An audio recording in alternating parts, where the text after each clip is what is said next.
Hello, good evening and welcome ladies and gentlemen to another round of absolutely magnificent racing action on a Monday evening, for we are back for another round of the SimRacing International hosted UKSimRacing Community GT3 Championship Season 17, brought to you on the Premier SimRacing platform on iRacing, available only on PC. And here we are today then for the start of the second half of the season, and we have made our way all the way from the Italian Temple of Speed that was Monza to the United States of America, and with it to the picturesque countryside of the US state of Virginia. But our drivers will not have time to dawdle and look at the trees around them as they take on the Virginia International Raceway today. Abbreviated to VIR, this circuit has gone for an absolutely tumultuous history when it comes to ownership and also administration, but one thing that has not been tumultuous is the circuit itself. Spanning the best part of 3.27 miles and consisting of 17 corners, this circuit has gradually risen through the ranks to become one of the country's premier racing circuits, playing host on a regular basis to the likes of the IMSA Sports Car Championship and GT World Challenge America. At its core is a mediation of what will be elevation changes and sweeping bends, but also add in a few hairpins and some long straights, and you've got the perfect combination. But then you add on top of it as well the icing on the cake, which is a narrow road surface, and around here overtaking is just as much about gambling with your rival's awareness as it is about your own ability to be brave on the brakes, and let alone that's in the dry. And as you can see in the background right now, with the skies open up with rain, well, this is going to make this round even more challenging for our drivers. But where are my manners? Allow me to welcome you to this post-round broadcast from Circuit Side as you tune in tonight on the one and only place you can catch all the racing action, and that is of course on the SimRacing International YouTube channel. Go to youtube.com and search for SRI or SimRacing International, and you can be tuning in there on a weekly basis to all of our racing action from this series, indeed all of our ongoing series. So why not subscribe today? And as we get ready to go racing the course, this post-round broadcast of racing having occurred on Sunday, the 15th of February 2026, but we're bringing it to you as if it were live this Monday evening. So that means we do not know what happens in the practice session, which has just been completed, so we do know that now,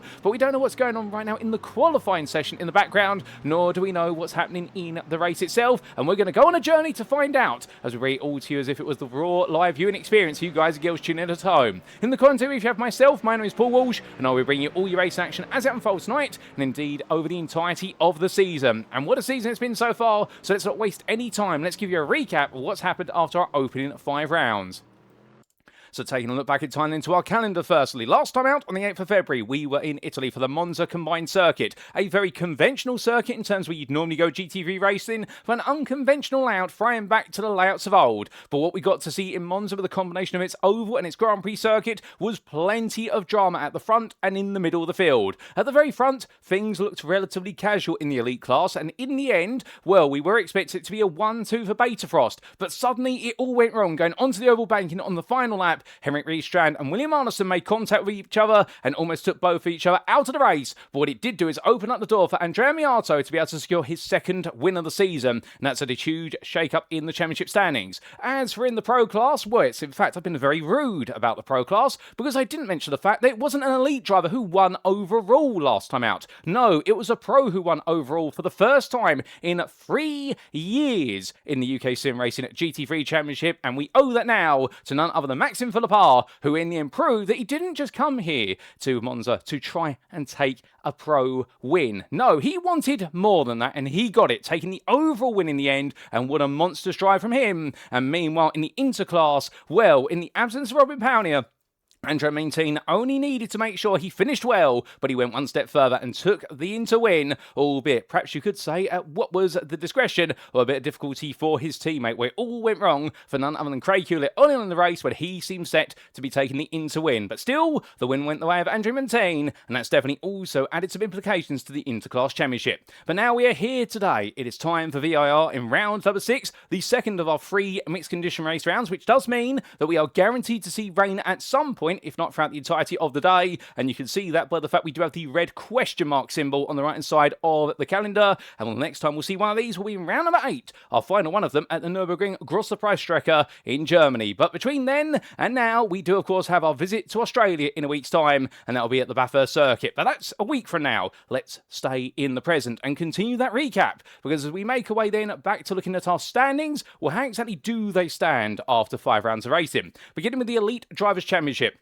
And what we can see is that Andrea Miatto now leads on 330 points for that second win coming in important. And indeed, a drop score right now being a non-finish back in round number 3. But 2 wins, a second and a third. The consistency is absolutely admirable from the Tartan Res Tech driver. For Henrik Riestrandby, well, that 5th place from Monza should have been at least a second, if not a win. And if it had been a second, he'd definitely be living up to the adage of Mr. Second Place. But that has now been broken to a degree. And on 336 points, he's only 4 ahead of his teammate of William Arneson, who does have 2 wins, of course, but got the worst out of the 2 of them in what happened at Monza, with that 10th place finish becoming his drop score. Outside the top 3, not expected to be on the grid today, because I do believe he's on holiday in Germany, is Rhys Saunders, and I hope he's having a good time there, although I'm hearing it's sub-zero out there right in the middle of the day, so I don't envy him for that. But on 304 points right now, he's definitely gradually bringing himself closer and closer to the top 3, but he's also got to be mindful of the fact that if he drops any key points over the remainder of the season, with this round becoming his effective drop score, then he will be in the clutches potentially of Harvey Wheeler for Freewheeler Racing, who last time out did not quite have the day he wanted, and in his Aston Martin didn't quite have the pace.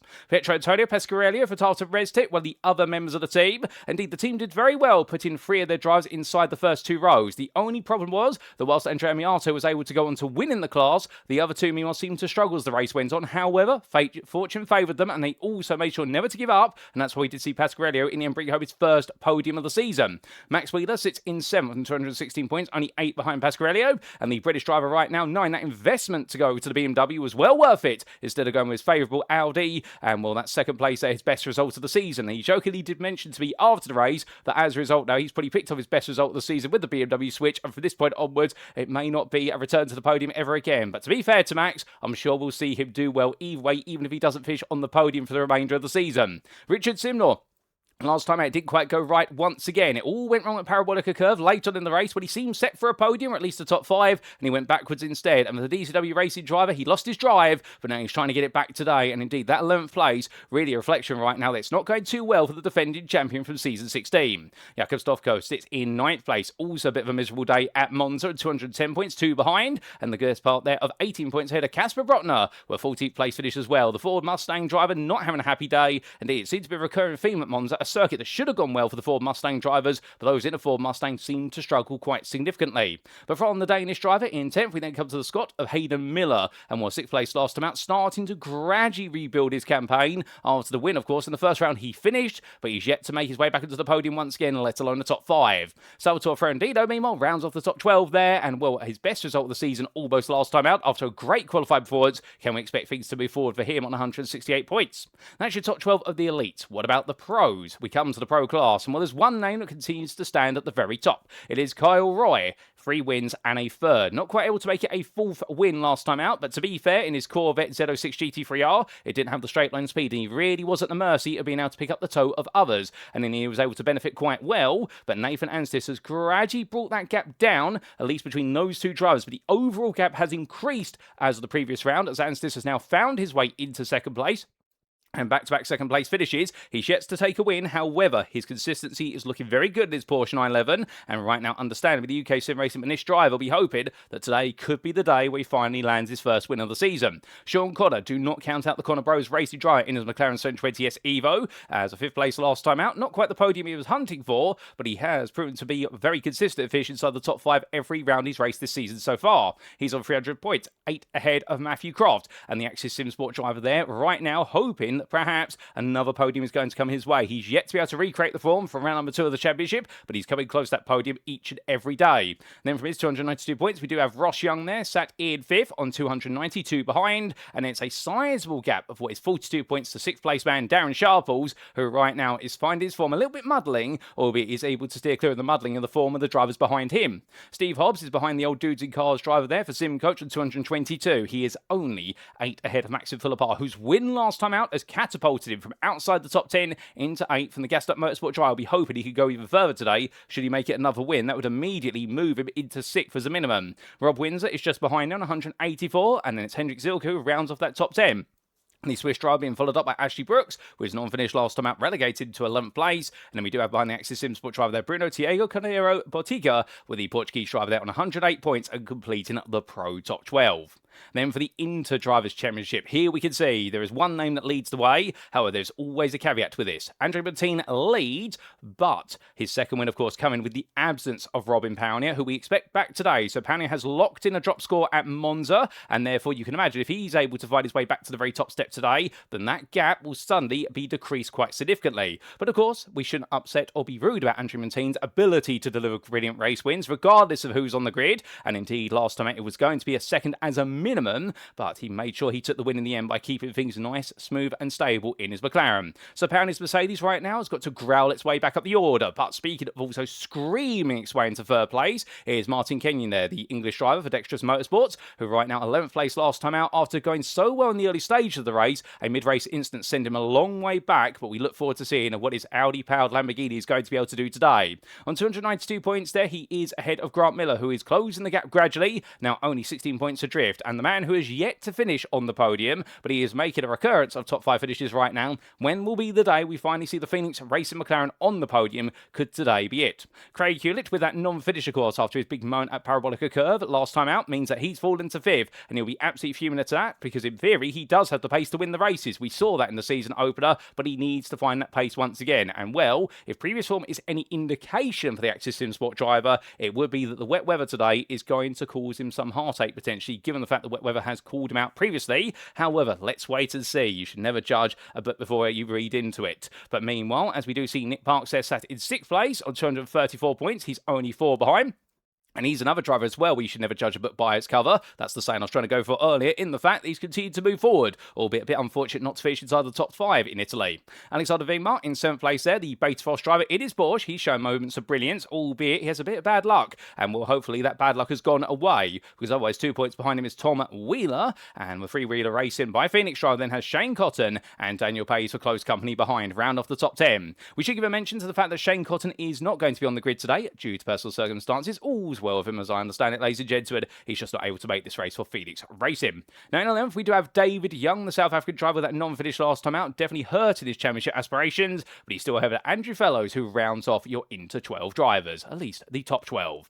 But for the GPX Sport Xenon driver, and talking about drivers' championships, let's talk a little bit about the team's championship. And well, my goodness, how things have changed as a result of Monza, because what we can now see is that we've had a change of leader. Firstly, Axis Sport Z have moved to the top from second. They've taken the lead for the first time this season, despite their highly varied results, and varied results could really be the headline of so many teams at Monza. Of course, we did have the non-finish for Brooks, and also the 4th place in the Pro class for what was Matthew Croft, and Andrew Miatto taking the win in the Interclass. So therefore, a good haul of points respectively, but I do imagine they'll be thinking to themselves, if Brooks was able to achieve the results as well, could there perhaps open up a sizable gap? But you can't blame him, because if you were to blame him, then you need to look at the BetaFrost team sat in 2nd place, and they'll be thinking to themselves right now, we should be leading this championship, and we should have a considerable gap, until it did go wrong, of course, for both Arneson and Strand on that final lap.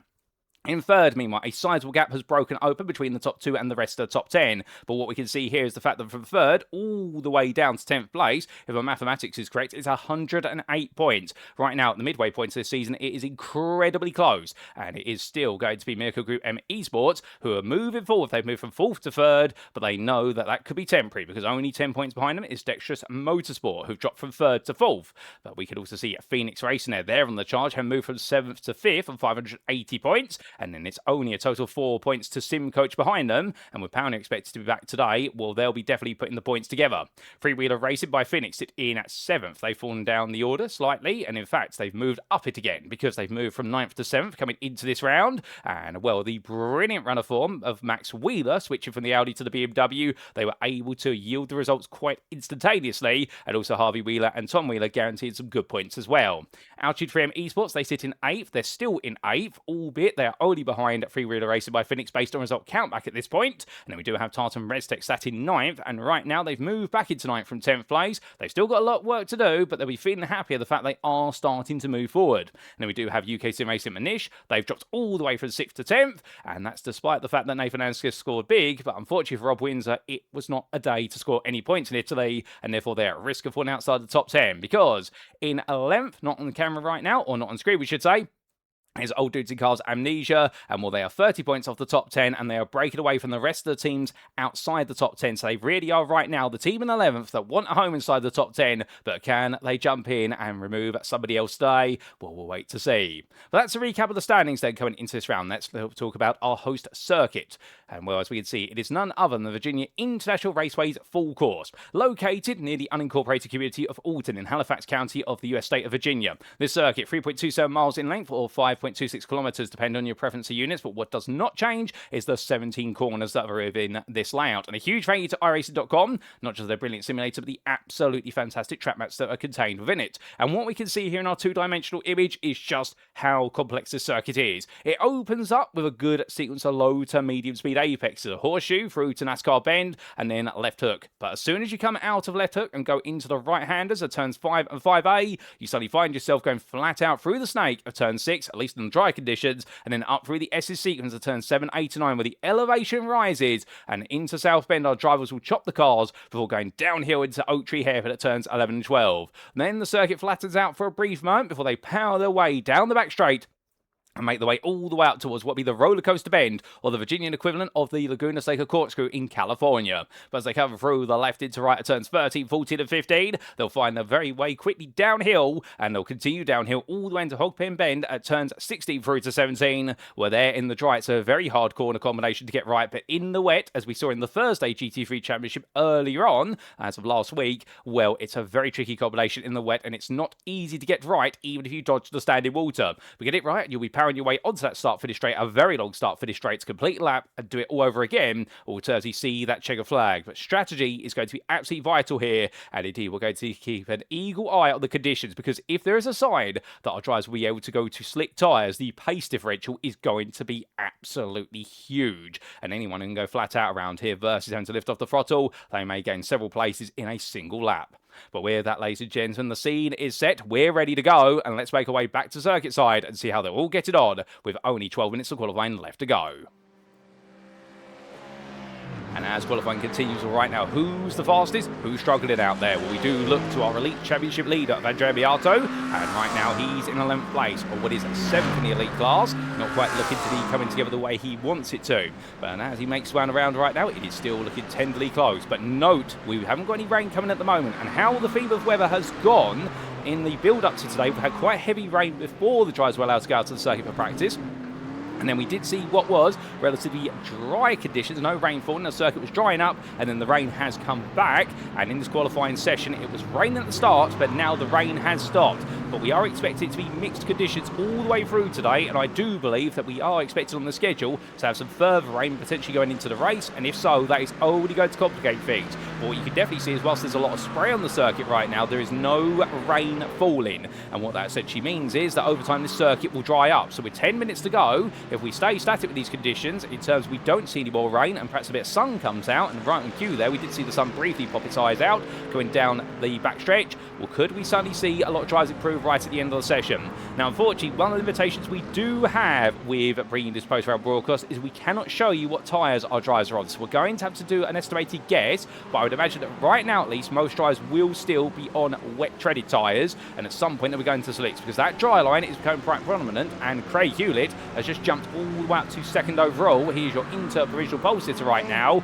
but indeed, slicks might be the call for those willing to risk it, particularly in the final 5 minutes, given the fact we've got so many cars out of the circuit, a grand total of 38 cars in attendance today, albeit 3 of them having not set laps at the moment. That's why they're not on the time tower. Justin Noel, David Young, and James Conley. I wouldn't be surprised if we are potentially going to see some opt to go all in for the slicks right at the end of the session. It's worth risking it if you do come in on the final 5 minutes, and therefore that is going to be the big challenge. But and the fastest driver in the Pro class, Maxim Philippar, well, he's only ahead of Ross Young by the best part of what is none other than 1.5 tenths, almost 2 tenths in fact. It's close between them. In fact, if I adjust my eyesight there, what I'll realise is it's actually a whole second to Ross Young. I do apologise. Ross Young right now making his way on down the start finish straight, and as he does so, well, he's got Richard Simnor now splitting himself from Nathan Anstis, but it's very tight between the trio there. That is definitely 2 tenths between them. I don't need to go Specsavers for that one, as he heads down into the braking zone. Well, I would imagine that right now everyone's probably just seeing, okay, when can we go to that slick tyre? Because at turn 1, it looks very much dry there for the most part, albeit if you go out of the slick, you will have to move sub-water,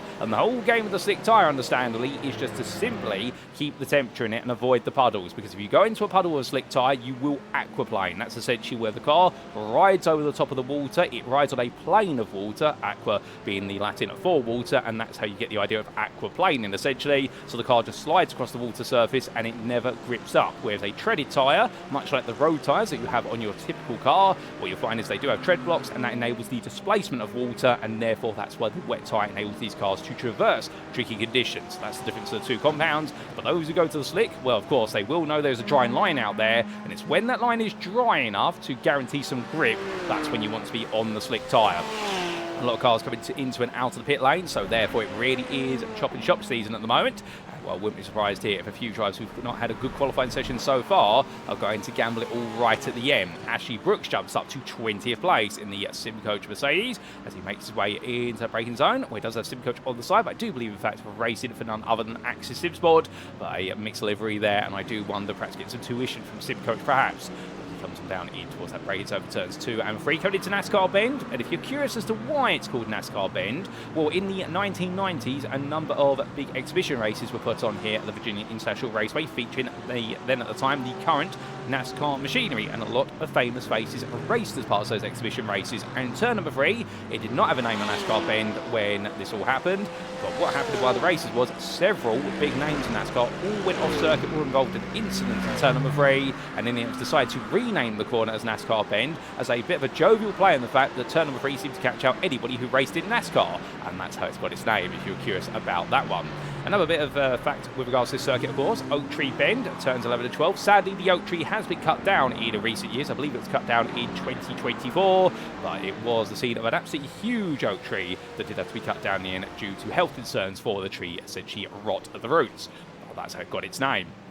But right now, coming back to the present, Nathan Anstis now goes to visual pole in the Pro Class, 5th overall. So Anstis there, find a bit more time for UKSimRacing at Nish. And, well, I wonder whether this is going to be the sign now of the moving up the order of several drivers. In fact, very shortly, we will get an on-board lap with one or two of our drivers with regards to the lap you can deliver here at VIR as the spray is going down, and we'll be able to see a bit more as Robin Parody are back on the grid today. Good to see him back here. We're right now 3rd in the Interclass. He's moved up to down to 59 point, what is 368, so I think he's going to be happy with that, but he knows he's got a bit more to do. And, well, right now the fastest man out there is Craig Hewlett, but he's in the pit lane of the Inters, but he's making his way back out, is Hewlett, and something tells me as he weaves his way down the pit lane that Axis SimSports have put slicks on that car, because to be in with 5 minutes to go or so, or at least by the time he comes back on a round, he will have 4 minutes left on the clock there. He steps aside, making sure not to impede anybody. That, I think, is a gamble, but the problem he's now got as he runs off racing line there is he can't afford to be offline for too long,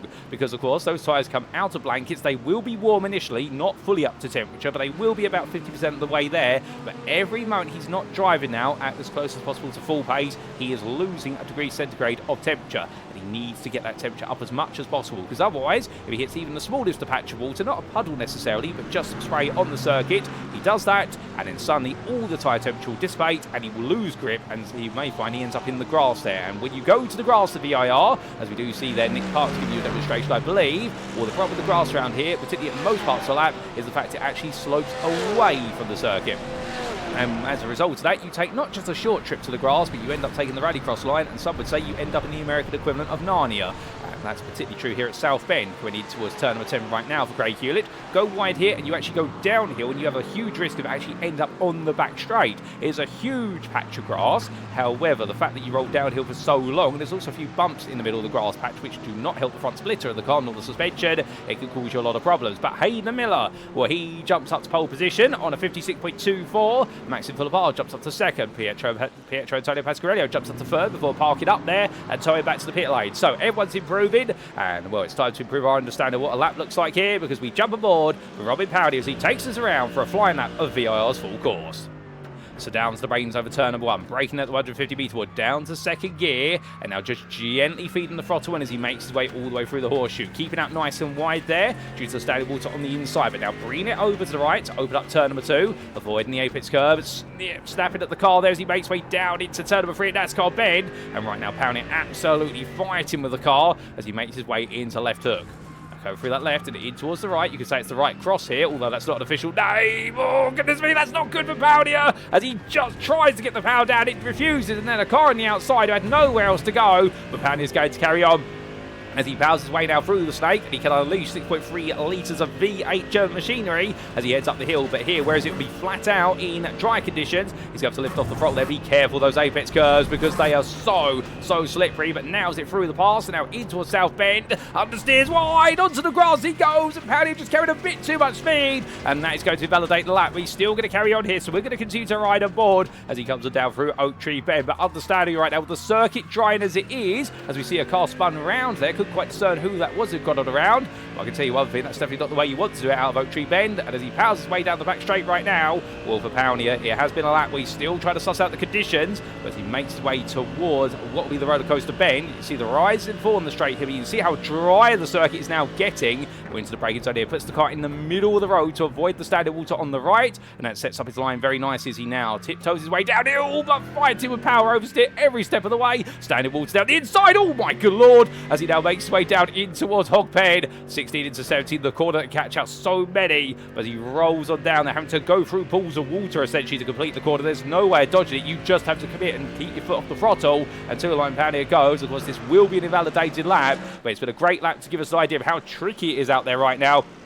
And those do look to be slick compound tyres I can see on Powdia's car, so he is giving this a go, but understandably there's still water out there making this so tricky. Whereas anybody else improving, Casper Brotner has improved to 26, but he's a long way down the order as his Ford Mustang is struggling right now. And well, I would not be surprised if we do see the theme being that mid-engine rear-wheel drive and rear-engine rear-wheel drive will really be king in these conditions, because the weight over the rear of the car, or towards the rear of the car, gives you better stability in the wet versus front-engine rear-wheel drive where you've got a lot less weight towards the rear, and that means the rear of the car essentially snake tails or fish tails on around. They're very good on the straights, of course, front engine rear drive based on balance performance, but they really do struggle in the wet conditions in particular. But that's all part of the game when you choose your car. And you do get one free car swap for the season, and well, I do believe that Shane Cotton has switched to the Corvette for this round, from what I'm hearing.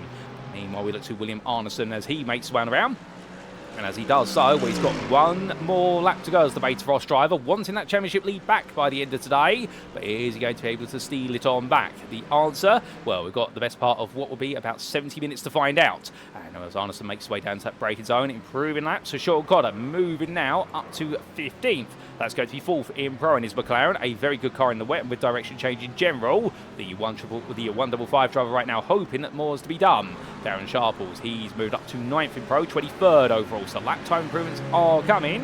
What about Henrik Riestrand? He's currently 3rd, and is he going to make it a personal best? Yes, he is. A 56.683, but he is still a sizable 6/10 of a Hayden Miller's pole time of 56.054. And with 50 seconds left on the clock, they've now got to go with the tyres they've got. They can't come into the pits anymore. And will Casper Rottner making his way down? He is on a personal best in the first 2 sectors. What can he do here in the final half of a lap? It's not been a great middle sector, but right now he does seem to be built up a lot of pace. But this is where it's make or break coming down through a Hogpen corner. Will he make a complete pig's ear of it, or will he nail it? The answer is going to be he nails it. And now head towards the line here with the toe as well. This is perfect. He'll get the slip shield of Matthew Croft. That's worth 2 tenths on this straight. And head towards the line for Casper Rottner. He was 27th. He was 10th in elite. Where's is going to put him? And the answer is it moves up to 25th. So not big as improved as we perhaps thought, but 2:0 practically flat, minus 100th. And what a good lap from Brockner as Croft also improved there. Moves to 28th. But who else is going towards the end? Max Wheeler's headed to the grass as we briefly lose our timing tail for a moment.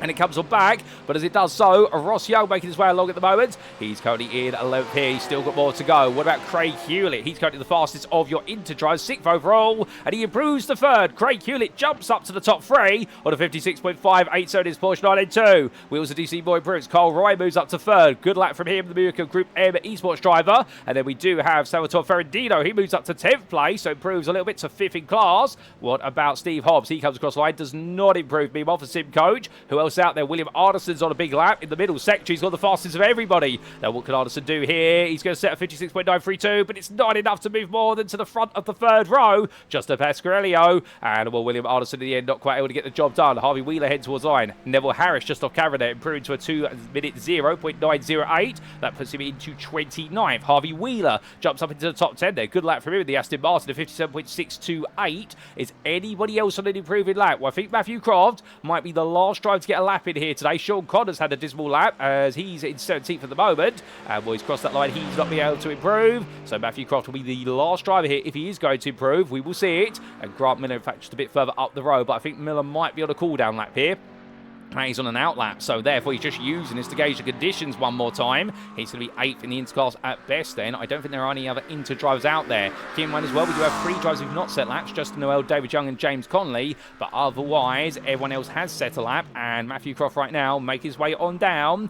What's it going to be here for Croft for the final time today? The answer was 28th earlier on. He's 10th in Pro currently. Can he move himself to the top 5 of the class? And the answer is going to be not quite. He improves to 26th, but he stays where he is in class. That's 26th overall at a 2-minute 0.094. The Mercedes driver struggling out there, but indeed, I think a lot of drivers in front of rear-wheel drive have really struggled with these conditions. But Maxim Philippard, well, he's been able to take the pole position overall. In fact, he's stolen that away. Only moments to go off camera there, so he's dethroned Hayden Miller. And Philippard right now on his cool-down lap. Well, that's a monster lap of 55.803. And Maxim Philippard, well, he's got onto the radar completely, even in this commentary booth. But much like at Monza right now, he's not just going for pro wins, he's going for overall wins. And well, if he keeps this up right now, I think everyone's going to be asking the question, should he be an elite? And the answer is, well, given he's joined midway through the season, it's going to be mathematically extremely difficult for him to take the pro championship. But right now, he's definitely putting on an elite performance, and we can't fault him for that. As he calls on things down, ladies and gentlemen, and indeed, things calming down here in qualifying, and we get ready to make our way into the interlude period before we do go green flag racing. But what a session in the end here at the Virginia International Raceway, and well, the circuit drying up right towards the end, but Maxim Philippard being the best of the best there, overall in pro, just ahead of your elite pole sitter of Hayden Miller, who joins on the front row, and then Craig Hewlett, the interpole sitter. We started third today with Henrik Riestrand joining on that second row of the grid. You couldn't make it up. A driver from each class inside the top 3, and indeed, very different, but something we definitely like to see.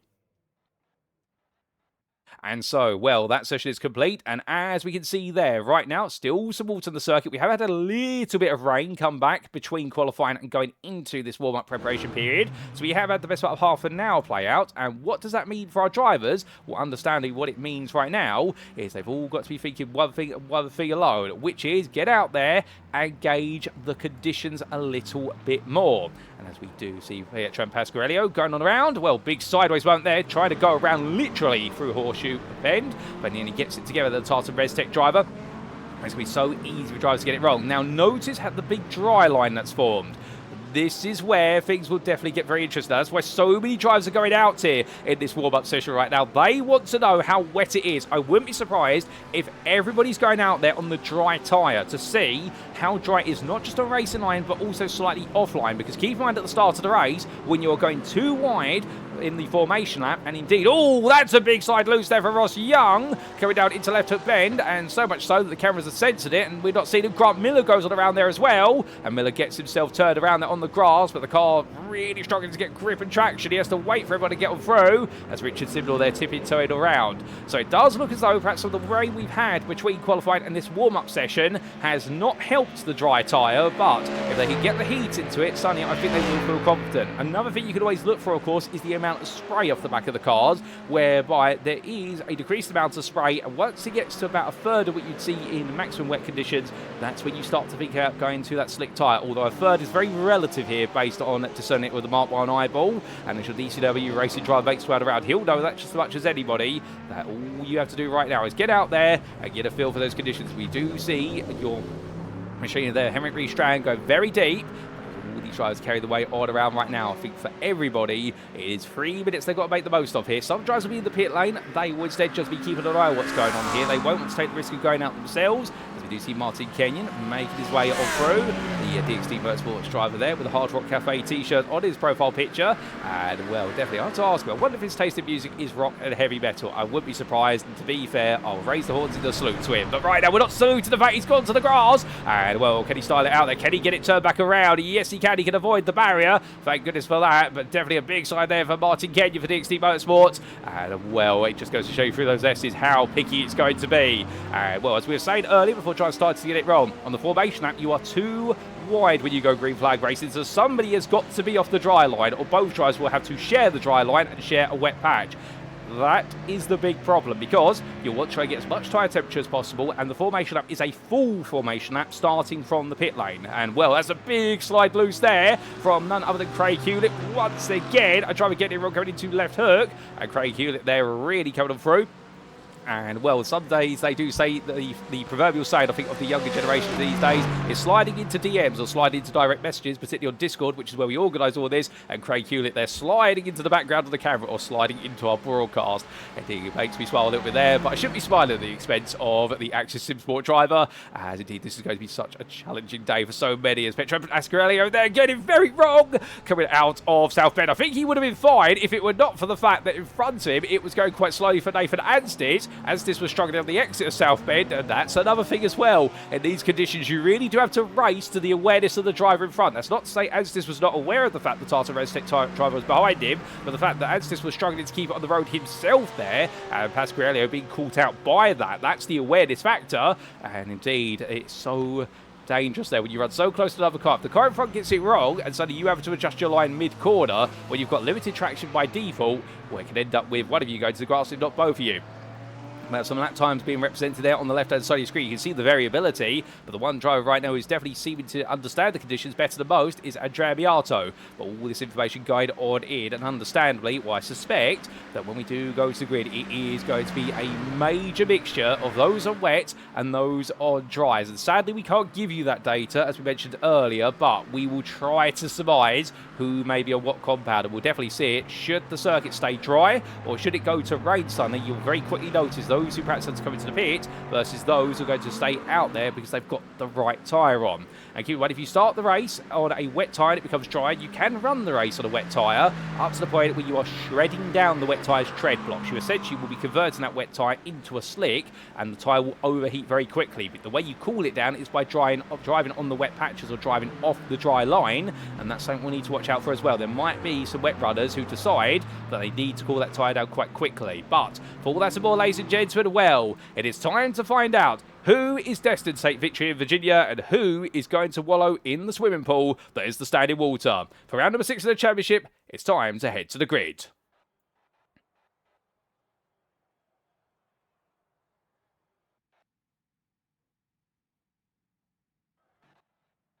And as all of our drivers make the way onto the grid, this is how they'll line up for our one and only race today in the heart of the US of A. Maxime Philibert takes the overall, and we're at the pro pole position there for Gassed Up Motorsport with an incredible pole lap in changing conditions in qualifying. It was a 55.803, 2.5 tenths faster than your elite pole sitter of Hayden Miller.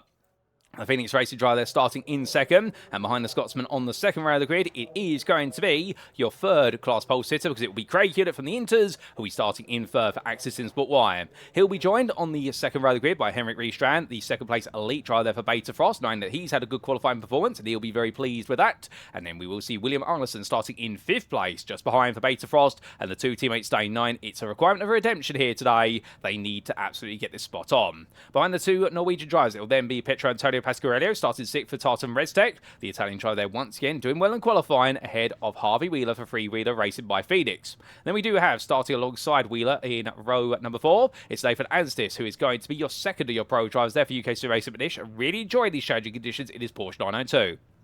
Now we Tom Wheeler, second of the Interdrives. Well done to him. That's his best qualifying performance of the season. He'll start in 9th there for Freewheeler Racing by Phoenix, ahead of Kyle Roy, who starts third of the pros for Miracle Group M Academy, but he knows that where he starts and where he finishes could be two very different things. Starting in 11th is going to be none other than Salvatore Ferrandino, the Tartan Racetech driver there just ahead of his teammate of Andrea Miatto. That's going to be row number 6. And behind the Italian row, it'll then be the British row, firstly of Max Wheeler for Freewheeler Racing by Phoenix, and then it'll be to the Scotsman there of Ross Young for DXT Team Motorsports. Then we have Richard Simnor starting at 15th, but keep your eyes out for the DCW Racing driver. Qualifying's been his weakness this season, but his race pace has been significantly better. Then we do have starting third of your Inter drivers, a very lonely third place in 16th. That's DXT Motorsports' Martin Kenyon. Then it's going to be none other than what will be Sean Connor starting in 17th for Connor Bros, ahead of Steve Hobbs for Sim Coach, with top 20 completed by Hendrik Silke for Old Dudes and Cars Amnesia and Ashley Brooks there for Axis SimSport Z. Outside the top 20, starting 21st, it's Robin Pownier who's returned to the grid for Sim Coach, ahead of fellow Inter driver Gilles Lequin. Then for the Canadian driver, we will then have Old Dudes and Cars Midlife Crisis' Darren Sharples, with Andrea Miatto joining him on that trail throughout the grid for Axis SimSport Z, and the Romanian driver struggling in qualifying. Casper Rottner starts 25th there for Old Duty Cars Amnesia, having a difficult qualifying session of his own, just ahead of Matthew Croft with the Axis SimSport Z driver, then being followed up by Daniel Pace, teammate to Rottner, right behind in 27th, and for the Portuguese driver, it will then be Grant Miller starting 28th for Phoenix Racing. Completing your top 30, it's going to be Neville Harris, with a late improvement in qualifying, and Eduardo Royes, who starts in 30th for Axis SimSport Y. Behind the Spaniard, we'll then have in 31st place Thomas Barjuk, just ahead of Rob Windsor, with the UKSimRacing Minish driver followed up on the 17th row by Alexander Vingmark for BetaFrost, and then Nick Parks. And then we do have behind them on row number 18, it's going to be Shane Connor in his newly found Corvette, gone from the Acura to the Corvette for the remainder of the season. And the Connor Bros drive on home soil will be the last to have set a lap, with his fellow American of Justin Earl starting 36th. And then we will see on what is row number 19 to complete the starting order. It is going to be James Connolly for UKSimRacing Herbert, and none other than David Young for Logistical Nightmare Racing, who completes the order of 38 starters. Now we should point out that Eduardo Royes, Rob Windsor and Nick Parks have all opted to start for the pit lane, ladies and gentlemen, but otherwise we do have 35 cars out there, all absolutely itching and ready to go. And whilst this formation that cruises its way around, they've already completed over half of it, and well, there's a lot of cloud over the circuit, and as we can see that very prominent dry line, the blimp camera really giving you an idea of where that dry line is. And look how many drivers are trying to stay in it, particularly none other than William Arneson there. Not William Arneson, that's a little bit further back. In fact, yes, it is William Arneson there. I got it right the first time. He's trying to hold on to that dry line. That's an indicator of someone who's on a slick tyre, I suspect. And right now, as they all make the way along, well, all these drivers very keen to try and find the right spot on the circuit for their tyres. But of course, they have to hold their place in the formation as we get closer to the race start. This is going to be a very interesting start to the race here. Who will we see drop down the order? Who will we see rise up the ranks quite quickly? As we do see there a little bit of backing off from what is none other than Craig Hewlett. He's trying to heat the tyres up there by backing off like that. He's allowed to do it to a degree, but he has to be careful of doing it too much because it can separate the field, and they must go within a distance of each other. But Max in full of par right now. If you were on pole, what would you do? Would you start on the slick tyre, or would you start on the wet and play it safe? That's the biggest question of all. Was they all coming down for the last couple of bends, ladies and gentlemen. The safety car gets ready to pull away, and it'll be to Max in full of par to take us away for 60 minutes of racing here at the Virginia International Raceway.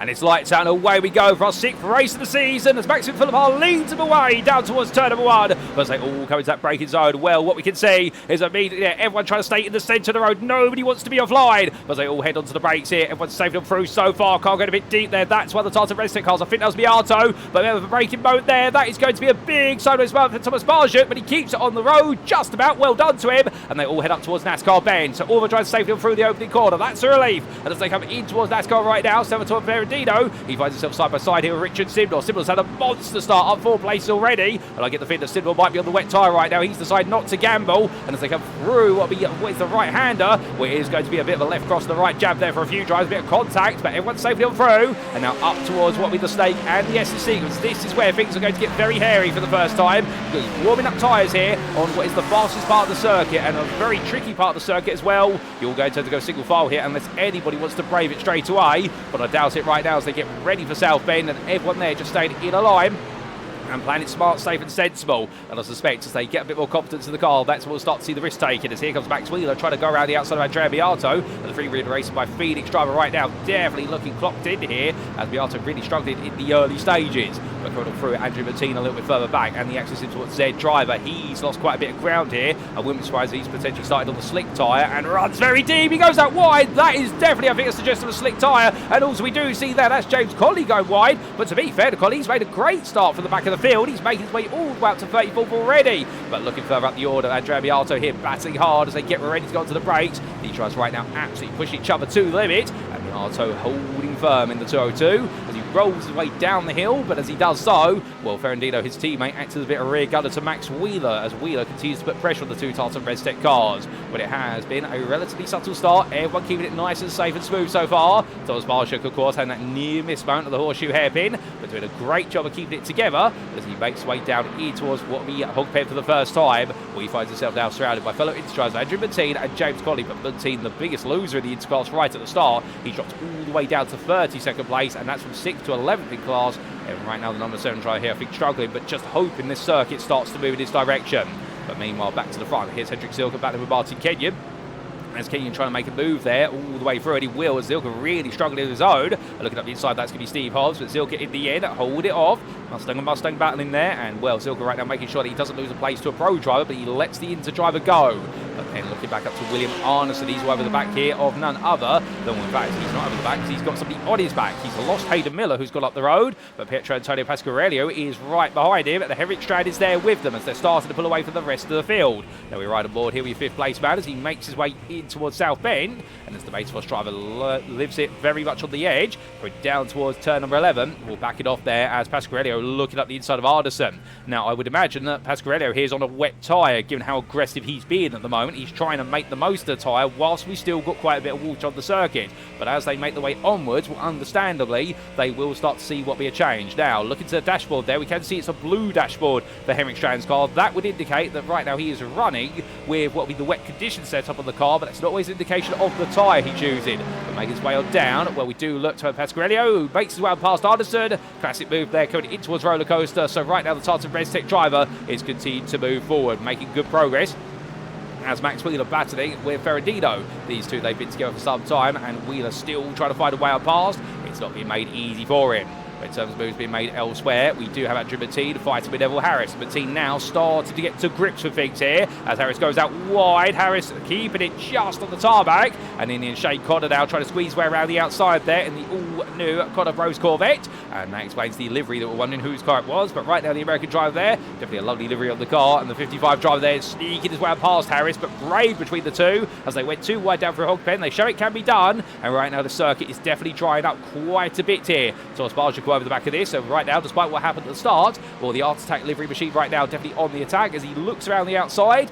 Well, right now, is it going to be as colourful as the car in terms of this move? Your guess is as good as mine. He's going to try and go all the way around in this Ferrari 296.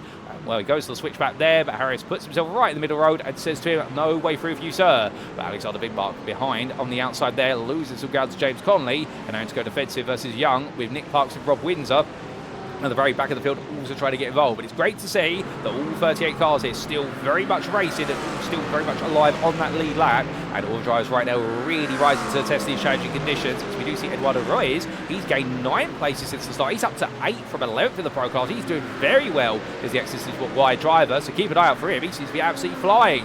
But as we do see Ashley Brooks making his way over the rise, he's lost 1 place in class, 2 overall so far. But he does seem to be struggling a little bit at the moment. I suspect that might be the tyres going against him. Again, it's unfortunate we can't quite give you the understanding of what tyres everybody's on, but we will gradually see how this is all going to play out as time goes on. I wouldn't be surprised here if anybody who's on a wet tyre right now, well, they will soon come into the end of life of that tyre, as our race leader has changed. It's Pietro Antonio Pasquarello now who's taken that lead off of Maxim Philippar, and well, that's happened quite recently, and we'll try and understand when that's happened. We might be able to get a replay of it very shortly. And in fact, here we go, ladies and gents. We can take a quick trip back in time and show you exactly how that move was made for the lead of the race. So this was making the way down the back straight here, and well, Pasquarello flashed his headlights there to say to Philip, oh look, I'm going for the move, do not fight it. So therefore, I think both drivers here wanted to try and work together to a degree. Knowing they are racing 2 different classes, there's no point potentially fighting. That's how he got the move done there. Classic move, no worry whatsoever, and absolutely smooth as silk. Meanwhile, we did have this happen, of course, on the open lap for Andrea Miatto. Speaking of some drama earlier on, and this was Mantine right in the middle of all the field when he made his way through the Oak Tree Bend on the outside there and found support on the outside, and the car just understeering away from him. But conversely, after that, he's had a very good lap number 3 and making some great progress, and this is how he was able to start recovering. A move on none other than what was Darren Sharples when this was coming from Snake in towards the S's, and well, in the end he went for it too wide here. Others would back off, but Montine said, I'll go for it now. And Sharpleton then gave him the space and lift off the throttle a little bit there. Montine on that apex curve, almost losing it. But goodness me, that man was not holding back whatsoever. And then we saw this only months later for him versus Grant Miller. Miller at the time battling with Justin Noel, while Cameron picking this up straight away. And Miller having to take his time and coming down through Oak Tree Bend. So where exactly did the change happen? And where it was onto the back straight, where Miller had a bit of a slow run. But this is where we got to see the move happen. So Miller putting over to the left-hand side towards the end of that stretch, as we also had two wide between Matthew Croft and Daniel Pace, with Croft getting ahead, but then Miller backing off there and letting Noel and also Martin take the places. And with that, we make our way back to your live racing action. And so, as we do, time continues to gradually make its way forward. But right now, the conditions are continuing to make the way drier and drier. So it does seem as though for all the drivers at the moment, this is really one of those races where we're waiting to see who needs to come in early to get off the slick tyre. We'll get off the wet tyre, I should say, and onto the slick. If they decide to start on the wet, and who will commit to stay on the wets? Now, it does seem as though Richard Simnor right now, for all the pace he's gained early on and all the places he's been able to make, now he's under a bit of pressure here from Ferrandino. He is going defensive with Simnor, but also there's quite a bit of water on the inside there. I wonder if he starts on the wets here as he makes his way into towards Horseshoe, because you can see Ferrandino trying to go all the way around the outside with Max Wheeler trying to make this a marge à trois, and with the BMW driver here being made to wait. But he's now going to have an opportunity to the inside of the exit of turn one, but this is now going to put him back on the outside of two, so he decides to back off there, knowing there's no way through, as that's a big lunge up the inside from Eduardo Royce. And well, right now, if you need to prove somebody's on the slick tyre, that is the proof right there. My good lord, from what postcode did that come from? Well, right now, the Spanish driver there absolutely going for it. He's flying right now,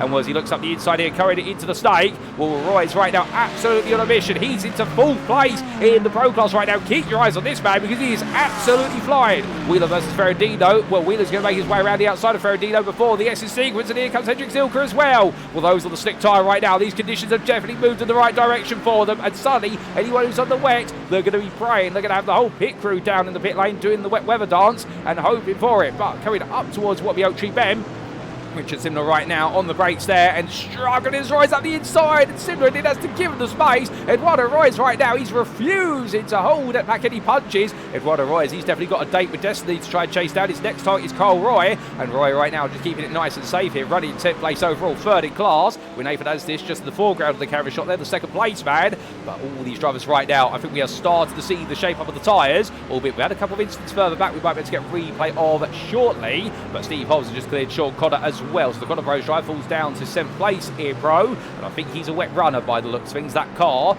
right now not looking on pace by comparison, as Steve Hobbs definitely now building up the pace. But the one thing, of course, that our slick runners have to be careful is if there are any puddles that are remaining, such as coming down through turn number 15. You have seen the puddle on the apex there. As they touch those puddles and those slick tyres, suddenly they lose tyre temperature. Also, they will lose traction for a period of time, and you do not want to be going sliding downhill on a slick tyre, because you'll essentially flat spot the tyre when you do hit some grippy tarmac, but also for a brief moment you'll feel as though you're riding a boat. But as Richard Simnor right now definitely making his Mustang feel like an American battleship as he tries to keep it alive, well, definitely right now making sure that everything stays all right, as the 242 driver here defending as much as possible through in towards NASCAR Bend. You see Robin Pownier, he's now started to get to grips with things. In fact, getting a lovely move on there, coming in towards left hook, and Max Wheeler lets it go there as the third place man in the interclass is now starting to make some headway.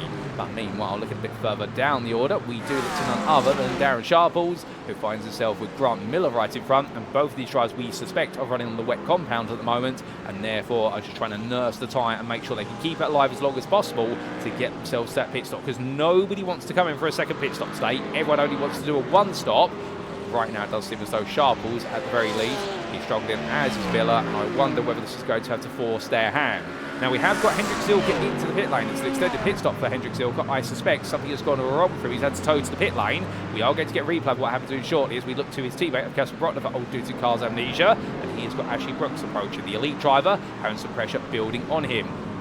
And looking up to Nathan Anstis, well, Eduardo Royce has already made his way on past. Royce, where on earth is Eduardo Royce going? He is lapping at the best part of 4 seconds out faster than all these guys. Royce is absolutely flying right now. There is Eduardo Royce. He's going so quick, the cameras are struggling to follow him. He's away with the back now of his teammate of Craig Hewlett, and he'll be on the radio to the number 4 driver, or the team will be to say, Craig, do not block Eduardo. He is absolutely flying as Craig runs out wide. Oh my good lord, almost losing it there. Coming down to the final corner, but that's because he wanted to give the space. And Tom Wheeler, meanwhile, has taken the interlead. So we've had all chop and change. And I think this is all the tyre compounds right now continue to change things up as wheelers move forward. Meanwhile, at the very front of the field, Pietro Antonio Pasquarello, well, he's bolted away with this. So a 23-second lead right now. And it's Hayden Miller and Maxime Philippard who are together. But we do need to take a look back at some of the big moments. And started off with none other than what was some great progress at Eduardo Roy's. Although before we do that, Ross Young now at the inside of Steve Hobbs, so making a quick move there, a bit of a decisive move up the inside, and well, Young now up into 5th place in the Pro Class, but for how long is it going to be? Because now Hobbs is coming back at him on the outside of turns 2 and 3, but he finds the end of the tarmac, runs out, and therefore he has to let it go. But Ross Young right now feeling a lot of pressure as we look back to the rear of the DXT Motorsports 128. From left into right he goes, the sun definitely shining right now, but look at those clouds at the top of your picture. They are heading this way. Oh, goodness me, Young gets it wrong. Coming out of the right hand, and now through the snake. He's going to have to take evasive action. He will have a slowdown as well for track limit. He'll burn that as he rejoins, but grass on the tyres right now. A lot of water back onto the tyres. So Young didn't get it wrong. Big spray up there. And well, that looked dramatic, but that's where he's hitting standing water. And right now, Ross Young trying to get himself back together, trying to cool himself down and his tyres. And as he makes his way through South Bend, well, now he's got Sean Cotter right behind him. They'll still be fighting over class position. But Ross Young there with an absolutely clinical mistake. He managed to get it back together, but he runs deep. And for Ross Young now, his woes continue as he's going to the Sean Cotter through.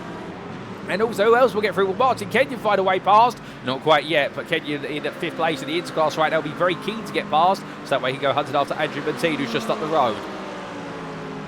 And down the back straight they go, and for these drivers right now, well, it's definitely we're losing some sunlight here. I think the sun is being hidden again, but Sean Cotter and Ross Young going side by side into a roller coaster, and well, in the end, Young putting himself on the inside initially. 9, he's never going to be able to make the move by turn 13. He had quite enough overlap, and therefore it does mean that Sean Cotter right now being able to hold that position, he'll be happy with that. But understandably, I can imagine that the American driver at this point will be hoping he can break away. But look how dark it has suddenly got on the cameras. That's not a filter being applied. We haven't changed the exposure. That's how the cloud has come over the circuit. As meanwhile, Richard Simnor parks in the middle of the road and says to Wheeler and Ferrandino, where are you going to go? So Max Wheeler and Ferrandino right now want to get through. I think all 3 of these drivers might actually be on the wet tyre the more we look at this battle, because nobody really has the upper hand, albeit Max Wheeler is looking very quick, but Ferrandino up the inside there. A lovely sneaky move in towards NASCAR Bend, and Wheeler and then given the space to cooperate, but Richard Simnor struggling out of the trio the most of the front engine rear-wheel drive machines. But coming out of was the opening sequence of corners, and now going onto the flat, that's where the Mustang will start to pull away a little bit before it does get to the next corner sequence. But with that, we need to take a look back in time at some of the big moments, including what happened to Hendrik Zilka only moments ago on lap 5, and here's a replay.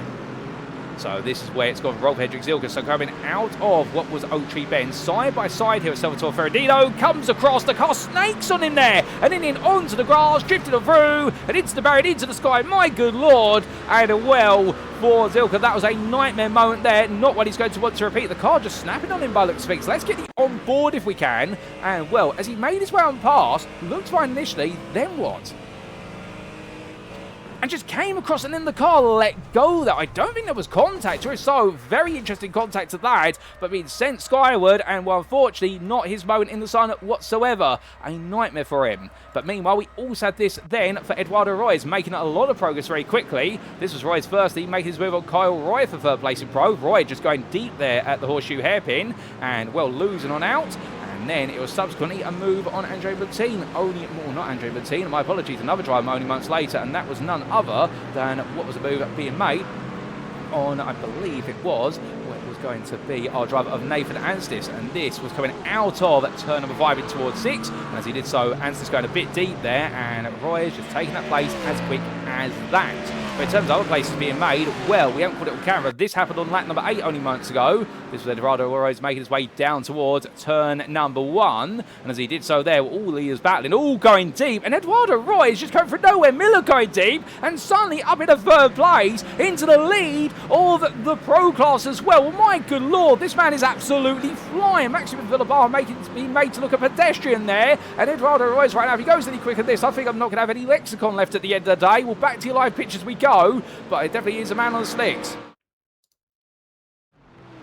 And as we do come back, well, the thought process now is everyone is on the slicks is absolutely flying. Eduardo Royes in particular is absolutely on a different level in these conditions, as is Pietro Antonio Pasquarello and Tom Wheeler would seem. Your top three are your free class leaders. Although there is Eduardo Royes, he is absolutely going, albeit Wheeler now with him as they come down. Oh, Wheeler goes deep, and so does Royes there in towards roller coaster. I haven't seen any rain coming down whilst we've been away looking at replay footage, but there's the first mistake of both drivers, and once they make their way through, Royes right now is absolutely flying. We have to check the car after the race whether it's complied with balance performance. I'm sure it has, but right now Eduardo Royes is just so quick out there, although Pasquarello, to be fair, your race leader, is 2 seconds a lap faster than these two, but right now Royes is flying. Flashes headlights there, trying to say to Tom Wheeler, just get out of the way, we don't need to fight, and Wheeler then is going to go on the outside there, but of course they're on slick tyres as Wheeler goes deep, he goes to the grass, and well, the problem is once you touch the grass you're not coming back for a while, but also he's going to lose so much tyre temperature in doing so, as meanwhile we'll come back to Robin Powdia.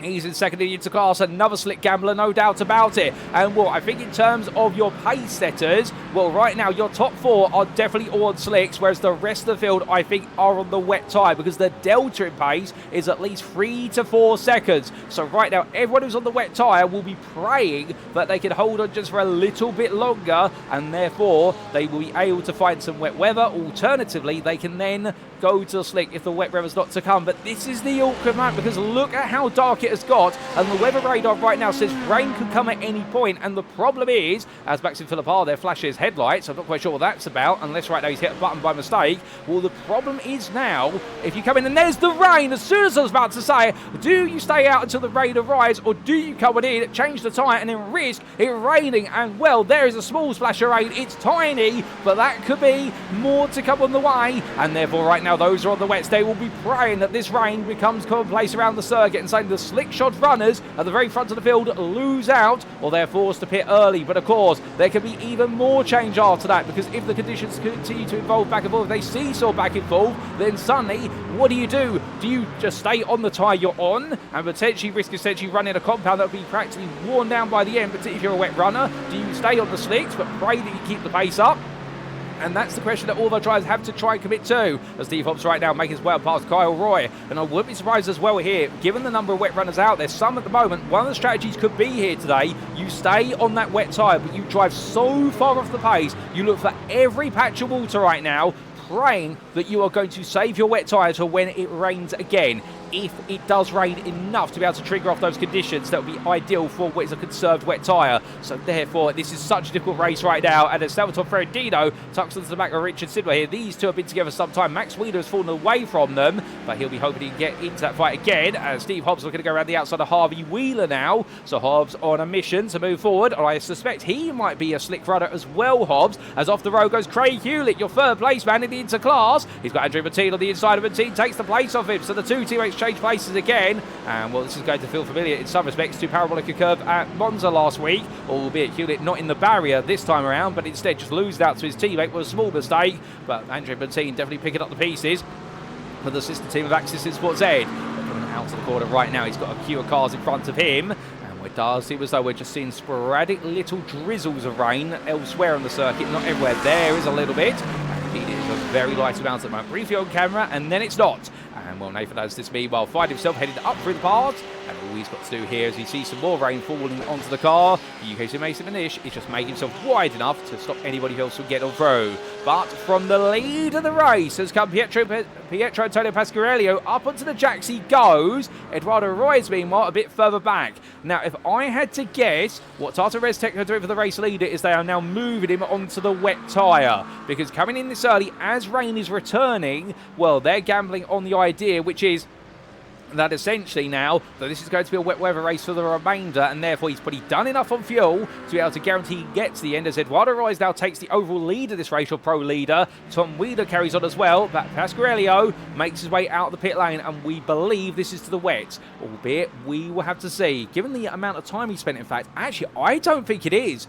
21.5 second stationary, it's 7 seconds a tyre. You would be spending at least 28 to 30 seconds if you changed all four. I think he stayed on the slicks and just changed the tyres over there, some tyres that perhaps he's overheated a little bit. So therefore, it could mean that Tartan Restec here have gambled on the idea it's never going to get wet enough to go to the wet tyre. Well, if the Italian driver's able to pull this off, or what he could potentially do right now is essentially just absolutely put the hammer down for as long as he can until the conditions get so unsettling that he can come back in for wet tyres. He'll buy himself another pit stop. That's one thing he can do, given he's come out in third. There's so many questions here to keep us guessing at the moment, and Hayden Miller, well, he's into the bits as Robin Powndier as well, as we saw them in the brief of the camera, and Powndier makes his way on down here. So Powndier's coming in, that's for his stop. And, well, 22-second stop there, so I suspect it does mean they've not changed the tyres on that car. Hayden Miller's coming on out as well. The Phoenix Racing driver making his way onward. So, the Scotsman right now in the 281. I think he'll feel as though, right, that's the job done. Now survive the rest of it. We believe Hayden Miller was on the wet tyre at the start of the race. So, therefore, perhaps a change of a couple of wets that have been very heavily worn down. And right now, he's going to try and carry on here with the thought of more rain to come. But everyone's still out there, still struggling on, regardless of what tyre and compound they're on. Whereas Ross Young tries to chase down Sean Connor. He's got the problem with Matthew Croft and Martin Kenyon behind him, but there's a bit more rain, and in fact the intensity of that was a little bit greater. But again, it's still spotty, it's not at the entire circuit, and that makes this even harder. We do see rain definitely now down towards the south end of the circuit, so that is starting to become a feature here, where the back end of the track is now getting wetter, whereas the front end of the circuit is still remaining dry. Eduardo Royce is into the pit lane, it should be pointed out. He's made his way on down as I look out my quality booth window.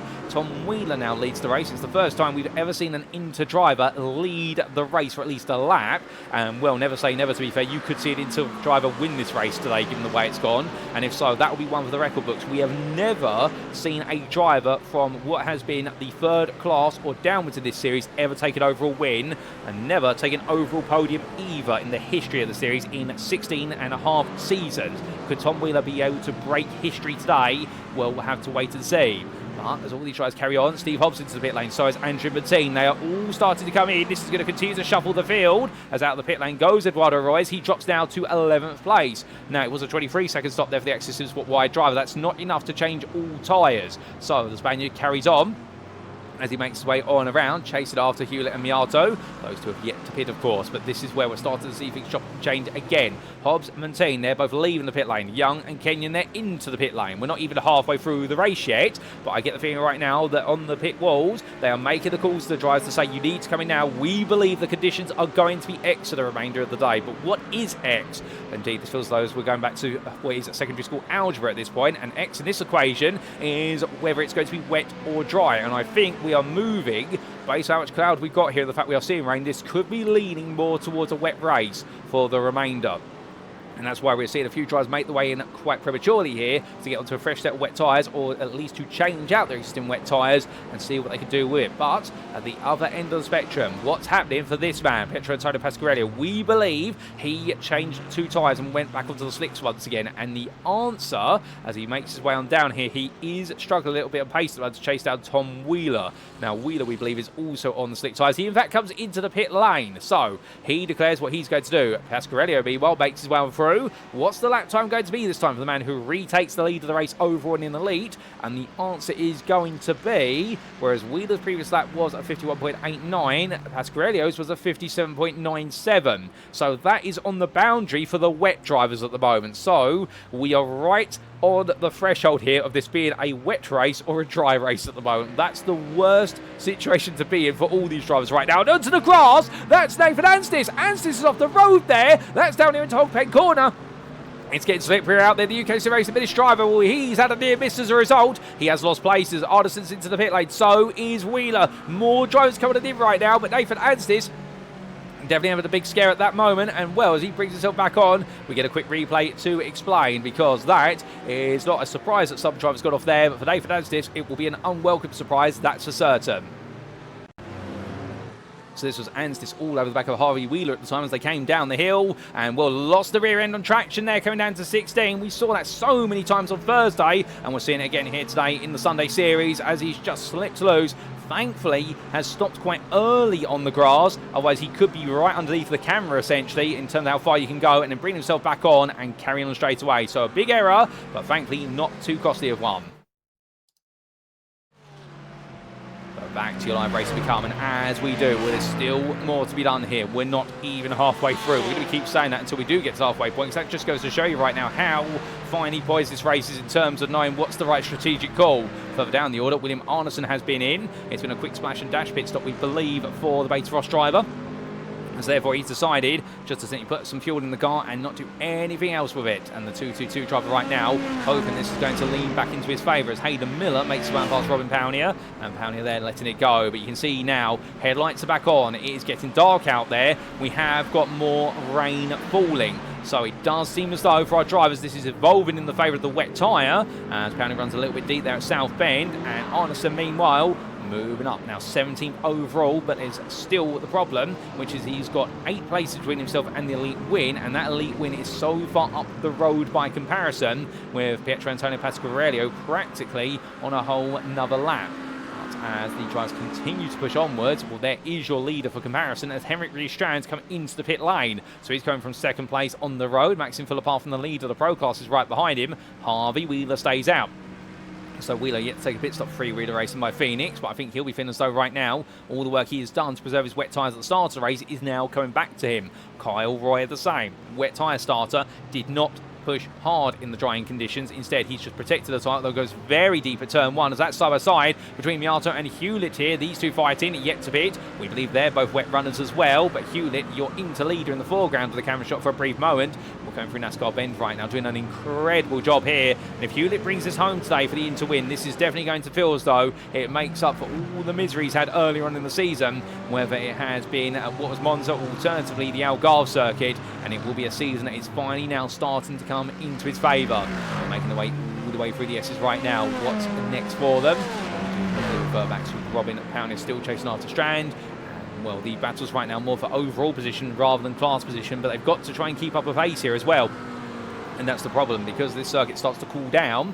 Anyone who is on the slick tyre needs that tyre temperature. Anyone who's on the wet tyre needs to keep the tyres within a temperature window. And well, those wet tyres, they only need to be around what is about 60 degrees centigrade, if my memory serves me correctly, to be within their operating window. Get them to 90 plus, and you're suddenly starting to really burn and rip away the rubber. And that's therefore you have that rather wide operating window of anywhere between around 60 to 80 degrees centigrade on that tyre, whereas the slick tyre has a bit of a narrower operating band of around 75 to 90. But meanwhile, all that's going around there for Casper Rotner, goes spinning on around, and right now, as he reverses his way back onto the circuit, yes, he is. So Casper Rotner in the end gives us a wonderful 360-degree tour, but right now, well, the old dudes in Cars Amnesia Drive almost stalling the car there as he got it turned back in the right direction, but goodness me, what a big hairy boat for him, and will thankfully able to avoid that getting any worse. But a lot of drivers now starting to struggle. Pasquarello, meanwhile, your leader still on those slick tyres from Tartan Restec as we understand it, and lapping in the 59, so practically matching the rest of the field, but the field is definitely crawling. Meanwhile, what's happened to Maxime Philippard? Where is Maxime Philippard? He's dropped all the way down. He's now in 19th place. Philippard's had a big moment, and well, something's gone very wrong for him. Can we understand what exactly is happening? He's dropped so far down the order. That's happened off camera, and now we're almost at the halfway point. So Philippard down to 6th place in Pro between Hobbs and Sharples. They're all together on screen, but the gassed up motorsport driver from Belgium, this has gone backwards, not forwards, and Sonny, what's looking to be a set certainty for potentially another Pro win, well, now he's got it all to do work-wise. But what is the plan here? Does he stay out? Does he come into the pits? Does he go to a wet tyre?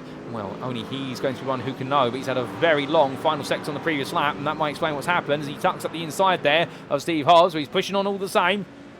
Philippard right now not daunted by what he's got to do, but his job's being made even more difficult as now he'll look to make his way up the inside of your third place into drive there, Andrea Montine. Montine's not going to fight that, and wins that braking zone for Horseshoe he comes, and as he does so, well, right now Philippard absolutely driving on the limit here. His next target, Casper Brightner, but he's got a long way to go until he gets the full place man in Pro. Here is Sean Connor, who's chasing after Matthew Croft, who just left the camera on the right.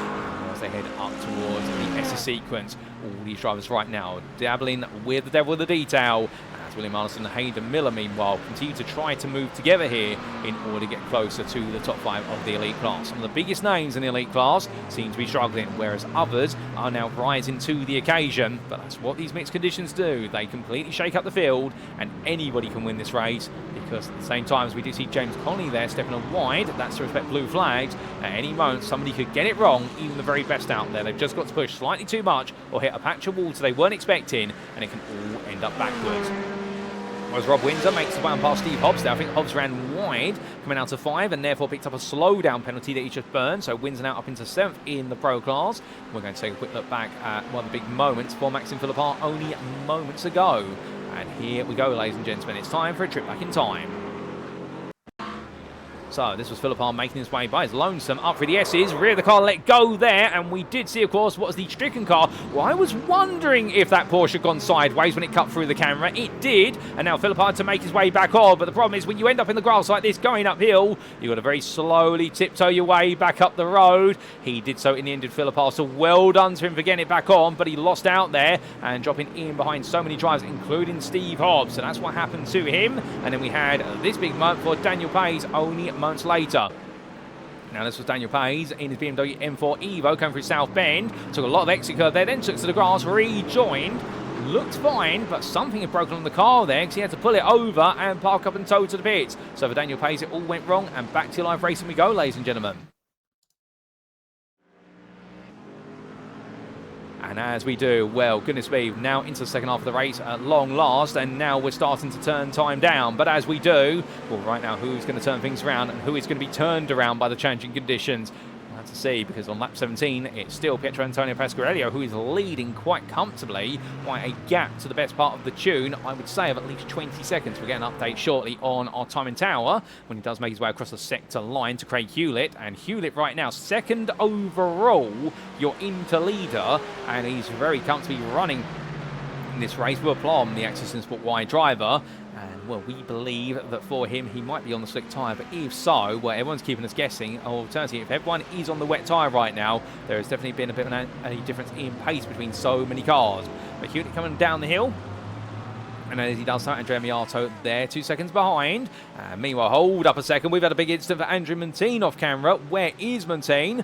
Trying to understand. And there he is. You can see it's minus the front end of that Access Sport Z McLaren. It's gone very, very wrong for him. And Sonny, the man who looks set to be finishing on the podium in the Interclass today, well, he's potentially going to have to come into the pit lane with the damage he's picked up. He has got quite a bit of a gap to the rest of the Interfield, including none other than firstly what is Shane Connor, who's enjoying his best run of the season so far, running in 4th place at the moment. Could he potentially take his first podium today for Connor Bros, as Henrik Strand there tries to make his way on past, and the Corvette driver of Connor right now, I don't think he's going to fight that too hard here as they make the way towards roller coaster. All he really needs to do here is make sure that he doesn't tread on his own toes, let alone those of another driver. And he might be on course, so what would be his best result? A 4th would be his best result, it should be said, but can he go even further for that podium? Jules Lequy is also doing a brilliant job here. We haven't really talked about the Canadian driver, albeit minus a front bumper on that Porsche right now. Not quite sure where that's gone, but the privateer who missed last round, unfortunately, well, he's back here today, and right now the number 15 holding on to a top 5 with Neville Harris 3.5 seconds behind. And with both of these drivers looking for their best results of the season, but they've got to try and survive now for another 26 minutes, and that's the key word, survive. It really is going to be operative all the way to the end, and we have seen so many drivers so far make small mistakes, and those mistakes proving almost race-ending. But Andrew Montine letting the place go there to Sean Connor, Harvey Wheeler behind him, and Wheeler right now, I think, hoping that he can clear that McLaren as soon as possible, because he'll know there's something wrong with Montine, given the fact that he's not quite holding the pace and holding his lines too well. But Wheeler right now looking left, looking right, and, well, based on what I can see on the dashboard there, Wheeler now cutting to the inside. Given the fact the dashboard backing there is not in blue, I wonder whether that's potentially indicating right now they're running a dry setup on the three-wheeler racing by Phoenix 234, because normally that would have a blue background if we've gone to wet conditions on some of the cars at least, although I'm not 100% familiar with all the multifunction displays, all the different GT3s. But I wonder here whether Harvey Wheeler right now is really struggling against the elements in order to try and make his place back up. But at this point, if he is running on slick tyres, at the pace he's running at, it's very impressive. Meanwhile, Darren Sharples and Casper Rotner, 2 teammates here. Well, Rotner trying to make his way on through, but Sharples in the end making sure he can't. Oh, and that goes wrong for Casper Rotner, goes round, taking the race of action there. That's Sean Connor. Connor avoids being collected, and it's all gone wrong. Harvey Wheeler's off the road. Wheeler's gone down. I think that confirms he might be on slicks because he's lost it at South Bend, as he tries to get it turned on around, and Wheeler right now is going to cut his way all the way across the circuit, and given the time he'll take to get there, he will potentially gain a slowdown, but it won't be too big of one, and he has to rejoin in the safest way possible, and that is the safest way to do it. Just go back onto the straight rather than try and drive uphill on wet grass, on slick tyres potentially. That's never going to work, but they fall off the circuit for a brief moment, and Andrew Montine has yet to fall off, so he's holding it together. Well done to him for doing so, as Matthew Croft comes into the pit lane. Now here he comes in for what will be his first and only pit stop of the day, so Croft BetaFrost has survived for as long as possible there on his wet tyres, and I suspect he's going to a fresh set. Meanwhile, Kyle Roy trying to find his way on past now Montaigne, and well, the Miracle Group M Academy driver down in 6th place in the Pro class, but he's gradually trying to move his way back forward as he pick up the overall place there, but he has got the whole line of Pro machines in front of him right now in terms of places to take, as Matthew Croft still being serviced, makes his way down the pit lane, and I believe Croft has received a full service in terms of tyres. He's had 2 tyres changed, and he's had fuel going to the car. So he was on the wets, and he stays on the wets now, does the Existing Spot Z driver. But notably as well, what some of you may be realising in the background, it's what we haven't seen fall for the last, what has been about 5 to 6 minutes, is rain. So this circuit has been re-moistened, but right now, with no more rain falling, is this actually going to become a race where it suddenly becomes ideal to be on the slick tyre right at the end? Well, Salvatore Ferrandino losing out to Andrea Miatto, passes him down the back straight. It's very hard to call this race right now, ladies and gentlemen, in terms of which way it's going to go. As there's a bit of rain, well, Sonny, the weather gods there, decide to spite us here in the commentary booth and say, no, you can have a bit more rain there just to keep the intrigue going even more. It was never going to be an easy day at VIR, I can tell you that. But meanwhile, Darren Sharple, Sean Conn and Carl Roy all together here. It is going to be a freeway fight for third in what is the Pro class. We look back from the rear of the 177, and Connor getting so close here. Oh, that goes around. That's around Eric Strand. Strand goes down the hill. Meanwhile, around the outside there, Darren Sharples goes Sean Connor full of grip, and so does Kyle Roy. Goes up the inside here, and Sonny Sharples struggling with the conditions in his Ford Mustang. And meanwhile, the mid-engine rear-wheel drive machines, the McLaren and Corvette of Connor and Roy respectively, able to make that look textbook. But my good lord, that all went wrong for Henrik Strand, coming rolling off the road. And whilst there has been success there for it's 2 of our Pro drivers and Sharples falling back, meanwhile for our elite driver Strand, it's all gone wrong. And can we get a replay of that to understand what exactly happened? The answer, yes we can, ladies and gentlemen. We take a trip back in time, and here we go for the big dramatic moment. So this was on board with Henrik Strand. Now keep in mind here, he's got the spray of all the cars in front coming in towards South Bend. And the car just snapping on him there, coming through 9 into 10. So before he even got to the apex, the car just letting go on him and sending him all the way around. Well, my goodness, what a big moment. But speaking of big moments as well, we had this big moment only moments earlier for Gilles Lequy on lap number 18. And this was Lequy making his way on down the backstretch, minus his front bumper already, so he lost that earlier on. Oh, the car snapping loose on him there, coming into the depression. I wonder if there's a pool of water building there on the backstretch. Given the dip in the road, that sent him to the grass. And then we had this for Richard Simnor, the DCW racing driver, who at the time was running in 4th in Elite. What exactly went wrong? His 4th overall as well. He's come all the way through the field, and the car just completely letting go on him. And in the end, he couldn't quite get it to turn fully around. Did he stop it from going to the barrier? Yes, he did, but unfortunately, points in the wrong direction, 180 degrees the wrong way, and in the end able to gradually get it turned around, but losing so many places. So therefore Simnor having to come back on. And in fact, just to add to his woe, we had this 2 laps later just recently for Richard Simnor, trying to recover up the inside there of a lap down BMW into turn 1, and the car completely snapping on him at that point. I can imagine Simnor probably thinking to himself, this race is done for me. Still got to keep it together, but it all going a little bit sideways there as we make our way back to your live racing. And so all drives right now 9. There's plenty of distance still to go, and at any moment the conditions could come back to bite a driver or two. And will the rain fall in again? So the rain has decided to return, and as it does so, well, what is next? So Shane Cotter, hold up a second, that's not part of the script. The Cotter Bros drive into the grass there out of South Bend. That's going to set him back in 4th place. In fact, that's going to put him to the point now where he's got to try and recover the best part of a 20-second gap to Andrea Miatto when he was closing on Miatto gradually. So that's gone wrong for him. Meanwhile, what else is going wrong elsewhere? Well, Richard Simnor's into the pit lane, so therefore I suspect there's going to be a bit of a look at the car by the team, and they perhaps will be changing the tyres over. But Maxim Philippar, meanwhile, making his way down the start-finish straight. Your pro leader right now, still with a 4-second gap to Nathan Anstiz. And Anstiz, of course, had that big scare at Hogpen earlier on in the race, with 20 minutes left to go. Now, whilst Philippar was originally a long way up the road, you can see the gap is a lot shorter between the two of them now. And well, this is going to be a race of essentially who's daring to be the quickest over the distance. Richard Simnor emerged from the pit lane as he does. Sean Connor goes on past, so does Kyle Roy. And Simnor therefore now dropping down to 13th place. But that is his one and only pit stop being served there. Loath to forget the fact that we've still got some drivers who have yet to pit.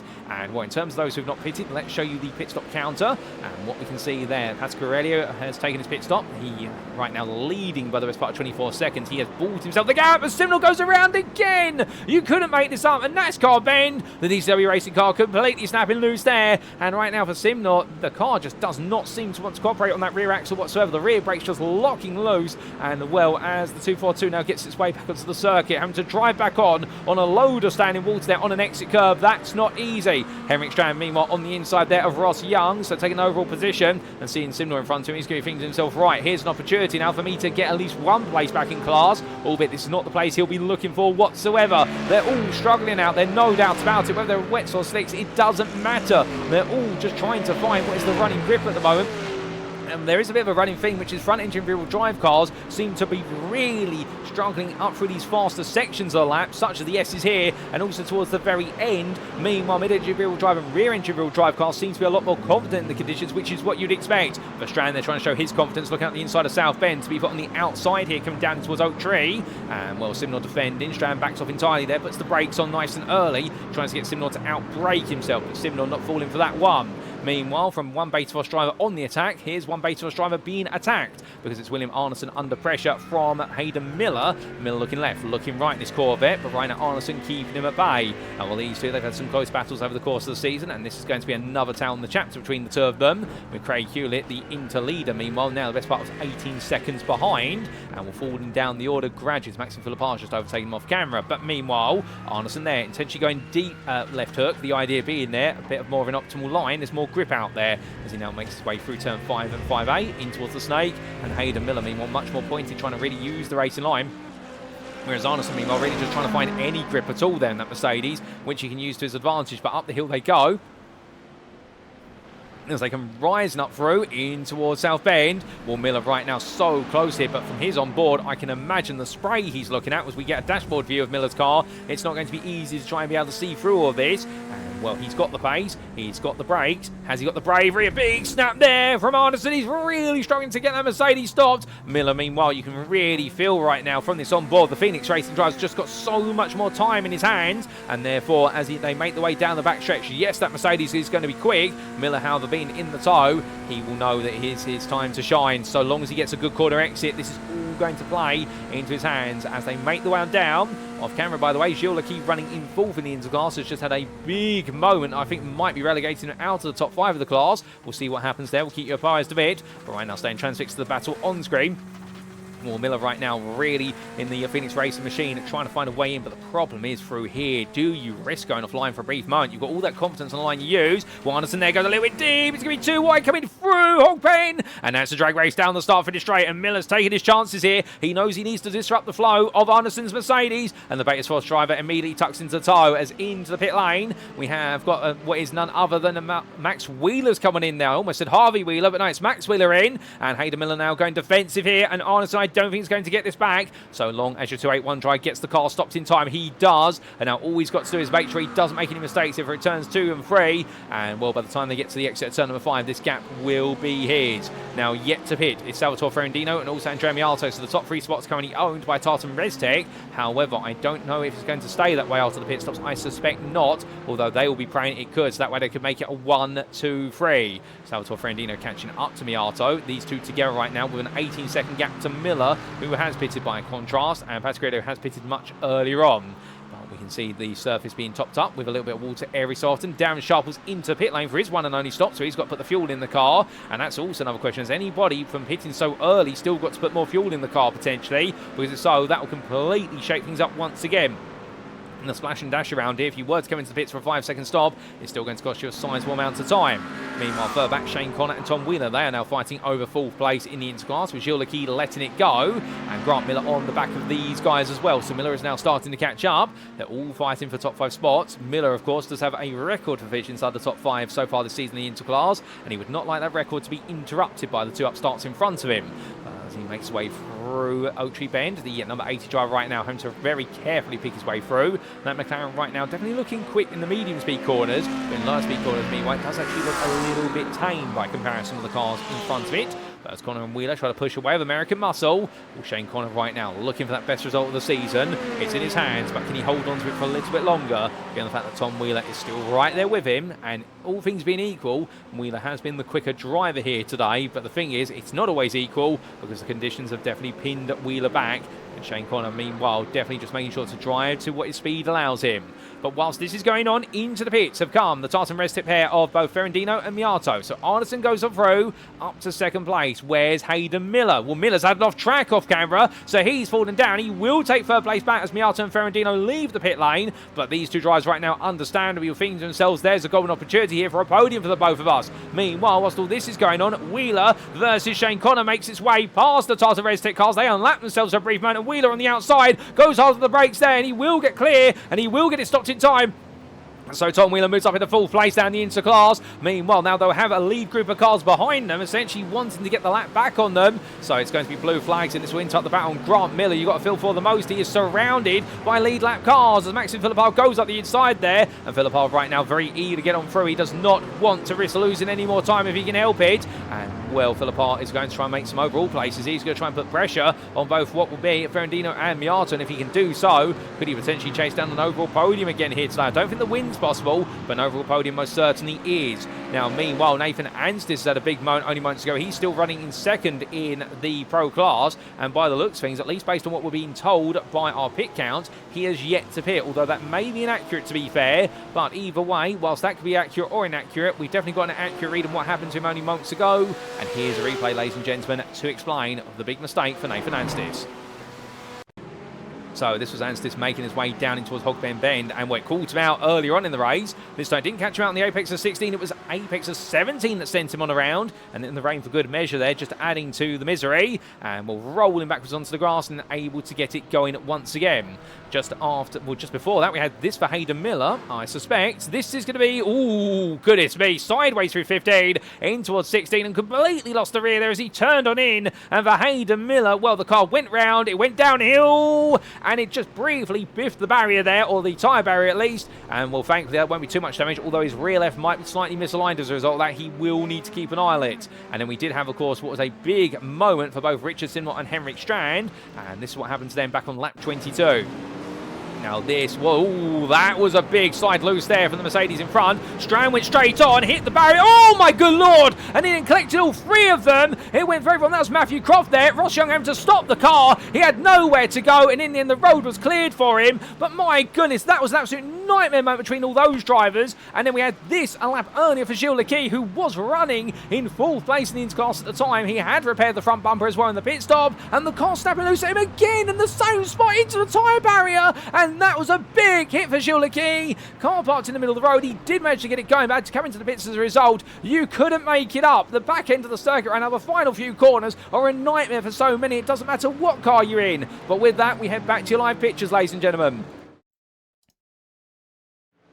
And as we do, well, there's been some absolutely huge moments here so far, and we've still got huge moments potentially to come here with 11 minutes left on the clock. This is going to be Nathan Anstis right now, trying to pick his way back past Max Wheeler. Wheeler getting ahead of him only moments ago, and these two still fight each other. And what else is happening elsewhere here? Have there been any surprises that we haven't seen on camera at least, or caught with replays that we need to talk about? And the answer right now is no, not as far as I'm aware, although Henrik Strand down into 32nd out of this race with a retirement as a result of that contact. And well, Richardson unfortunately collected in that one, as was Matthew Croft. And well, we have lost 7 drivers in this race. We've lost Reece Strand, Barjuk, Brockner, Harris, also Wheeler, Hayes and Zilka, and that being Harvey Wheeler, we should say. Right now, will anybody else be added to the list? Well, Hayden Miller has just been towed to the pits again, and I think Hayden Miller's had an even bigger incident only moments ago, and well, coincidentally, Grant Miller having an incident at a similar time there, and well, I do wonder if that's the butterfly effect. But meanwhile, as we do see Andrea Miatto make his way onwards, we will get a replay of what's happened to Hayden Miller shortly to understand that. We don't want to cut away too soon, just right now, understand me in case anything else happens. But Miatto and Ferrandino, the two Tartan Res Tech teammates, well, the story of this season, when you talk about the Tartan Res Tech team, is that it's typically been none other than Miatto who's been leading the way, and his teammates, meanwhile, as well as qualifying well, the problem they've had is they've not been able to back it up with race performances. But by contrast today, well, all 3 of them have had very good performances in qualifying. They've got themselves inside that top 10 in qualifying for the elite, and then in the race pace, well, it's been Pasquarello who's made the right call to run on slick tyres, albeit he's struggling at the front of the field at the moment. Is Pasquarello still on the slick, but surviving? But we suspect that right now it's very very hard to tell who's on slicks and who's on wets. But as this circuit starts to dry a little bit, we are noticing the wet line is now starting to pale compared to the dry line out there. Could we see anyone who is still on the slick tyre just getting a little bit more? We know our race leader is on the slick, or we're guessing he is based on the pace he's had, but everyone else seems to be right now on the wet tyre for the most part. Well, Nathan Anstis getting ahead of Max Wheeler, who went a bit deep at turn number 1. And from Horseshoe, he won't be too upset about that, because he will still hold on to 5th place in the elite class, with the pro driver making his way on through. So Anstis, your 2nd place pro runner at the moment, he's still trying to chase down Philip R. The gap is sizable, however. The gap between what will be Philip R and Anstis standing a grand total of 17.2 seconds at this time. But speaking of Anstis, let's talk a little bit about his teammate, Rob Windsor, we haven't talked about today too much. And the UKSimRacing Finnish driver right now running in 9th place, chasing after Darren Sharples, you can see right in front of him, as he sipes and slides his way through 16.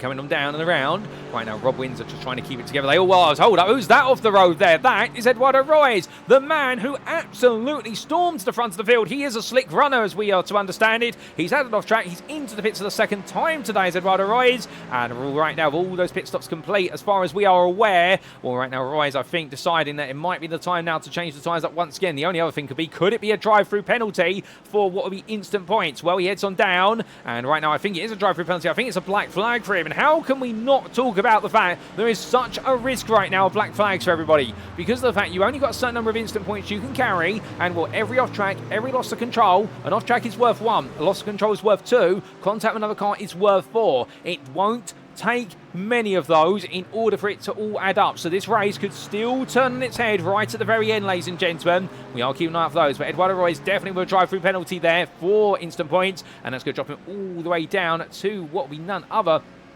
And then the back end of the top 10 of the Pro Class is back down to 11th, and now he's got it all to do on a set of slick tyres that will have cooled down as a result of that drive-through penalty plus his time off circuit. So it's really a double whammy for him. But as we do come back to Rob Windsor, continue to harass Darren Sharples, well, we ride on board with the 172 Porsche for a brief moment, and coming in towards the hairpin of Oak Tree. Well, Sharples there going very deep, but he's confident with that line. Windsor, meanwhile, taking a much tighter line there, doesn't mind the stand in water. Well, that's the differences in the two cars and their drivetrains. The Porsche really happy in these conditions, whereas that Ford Mustang right now not happy at all. And indeed, the Prancing Pony just wanting to try it and keep it together, whereas the Porsche, meanwhile, absolute German efficiency.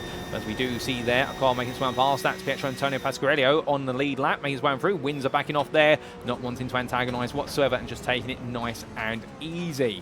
But through the corners they go, and as they do, well, we've had this. Oh, that's Tom Wheeler. Wheeler's got around. That's on the exit of 5 into 6. So at the snake, he's been bitten. And the three-wheeler racing by Phoenix driver getting himself turned around. Shane Connors coming through, and there's going to be a car making its way on past, but that is not going to be for position. That's Robin Pownier, the leader of the Interclass, who's stolen that lead back through all these conditions. Well, Wheeler right now being put a lap down in his class as well. That will not be good reading for him in the team, but the three-wheeler racing by Phoenix driver, we're hoping he can hold on. He has got a sizable 40-second gap to Grant Miller, so he's not going to be too flustered by it. But of course, once you make one mistake, now will any more creep in right at the death of the race, because 6 minutes left, and all these drivers right now absolutely, I think, wondering what's going to be the next tale of woe. There's not been too much rain falling, albeit this is definitely a wet circuit right now, and as soon as I say there's not been too much rain falling, of course there would be rain on the camera. Well, ladies and gentlemen, there we go, and as they make the way down the back straight right now, understanding for Tom Wheeler, I think he, much like many, will be just hoping they can see that checkered flag sooner rather than later, but that's what these mixed condition races do. They keep everybody guessing to the very end, and you can see there, even with the sun out,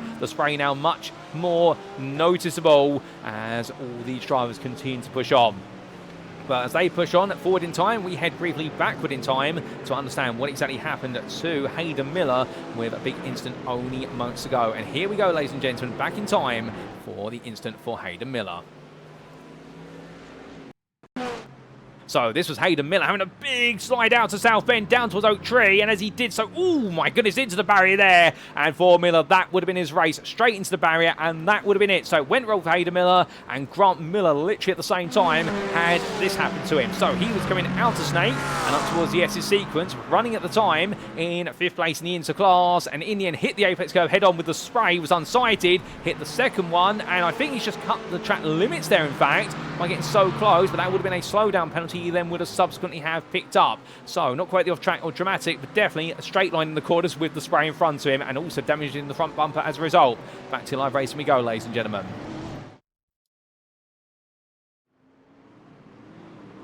And so as we cover back, more still to come. We couldn't quite get a replay of what exactly happened to Tom Wheeler with regards to that big spin, but still, we know he's now got himself self-righted and is holding 5th in class, but Grant Miller has caught up to him. So in fact, that gap has been completely slashed down there, and it's down to only 1.2 seconds now as they make the way out of NASCAR Bend.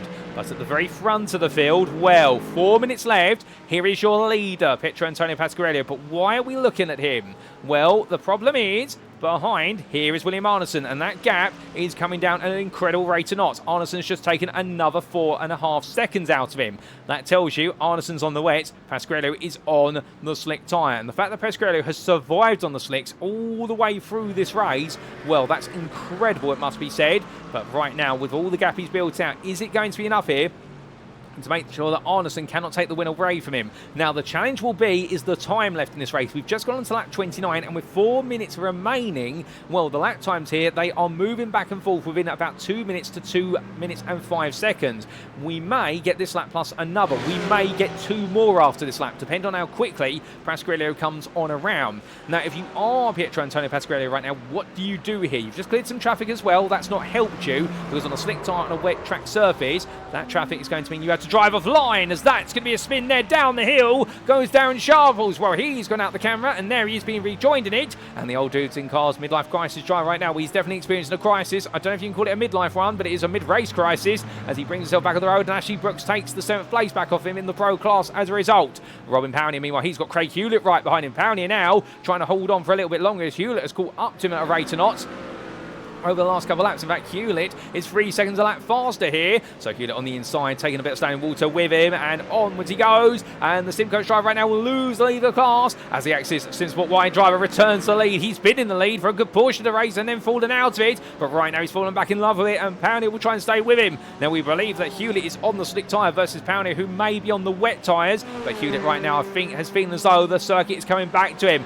Perhaps at the very end of this race right now, the wet runners are starting to struggle a little bit. And those on slicks, well, it started to come back to him for a brief moment, albeit with the risk of touching that standing water. And Hewlett now surely just got to gradually bolt away from Powney, but he can't afford a single mistake, as otherwise this could all be in tears and arrears. Nathan Anstis, meanwhile, with everything that's going on, and with Maxim Philippart completely falling down the order, he is your pro leader. We've been meaning to talk about this. The UKSimRacing in this driver, despite his spins and his big moments, he's still out there leading the race right now, as Maxim Philippart is so far down the order by comparison. It's absolutely unreal. Where is Philippi here? You ask what the answer is. He is down in, I believe, unless my eyesight completely deceived me. In fact, I can't see him on the timing tower there. I'm sure somebody probably can, but my eyesight is really failing me at the moment. In fact, he's down in 30. He's retired from the race, as I completely mince my words there. And, well, as we do see Nathan Anstis making his way on through, so Philippar's out of this one. I'm not quite sure if we caught that earlier on, but if not, there's a bit of drama added to the mix. And meanwhile, well, we now come back to your leader, because he's still trying to hold on. Gap to Arneson. Now, 5.7 seconds. There is Arneson in the rear of the picture remotely. Splitting the two of them is your none other than your UKSimRacing initial machine of Rob Windsor. So there's still a little bit of traffic to go in these, but right now Pasquarello's got to hold on. The amount of time ripped down last time was 3 seconds, so perhaps right now as this circuit is drying just a little bit, it is giving Pasquarello hope. It is giving him a chance. 1 minute left on the clock. Well, with that time remaining where they are on the circuit right now, I think we are going 31 laps. I don't think it's a 30-lap race unless somehow Pasquarello can suddenly make time completely change the flow, but I don't think so. And now he's got one more lap after this one. Can he bring on home what would be for him his first win of the season? Can he make the magic happen? He's just got to hold on. That's all he's got to do at this point. Last time out, it was third place, his first podium of the season. And this time out, he's going to skip the mathematical progression. He's going to go straight to the top. But William Arneson, meanwhile, wants to try and take this back. Arneson himself hoping that he can bring on home what will be his third win of the season. When he's been on the podium, it's been all wins. When he's not been on the podium, it's not quite been what he's wanted. But right now, 20 seconds left. And here comes your leader, making his way to the line. 15 seconds left on the clock here. It is looking tight. He goes on to one last try of the circuit, ladies and gentlemen. The white flag is out. Can Pietro Antonio Pasquarello hold on for one more lap? The gap is 3 seconds. How much time was gained by William Arneson on the previous lap? 3.5 seconds, but he's got to work his way past traffic.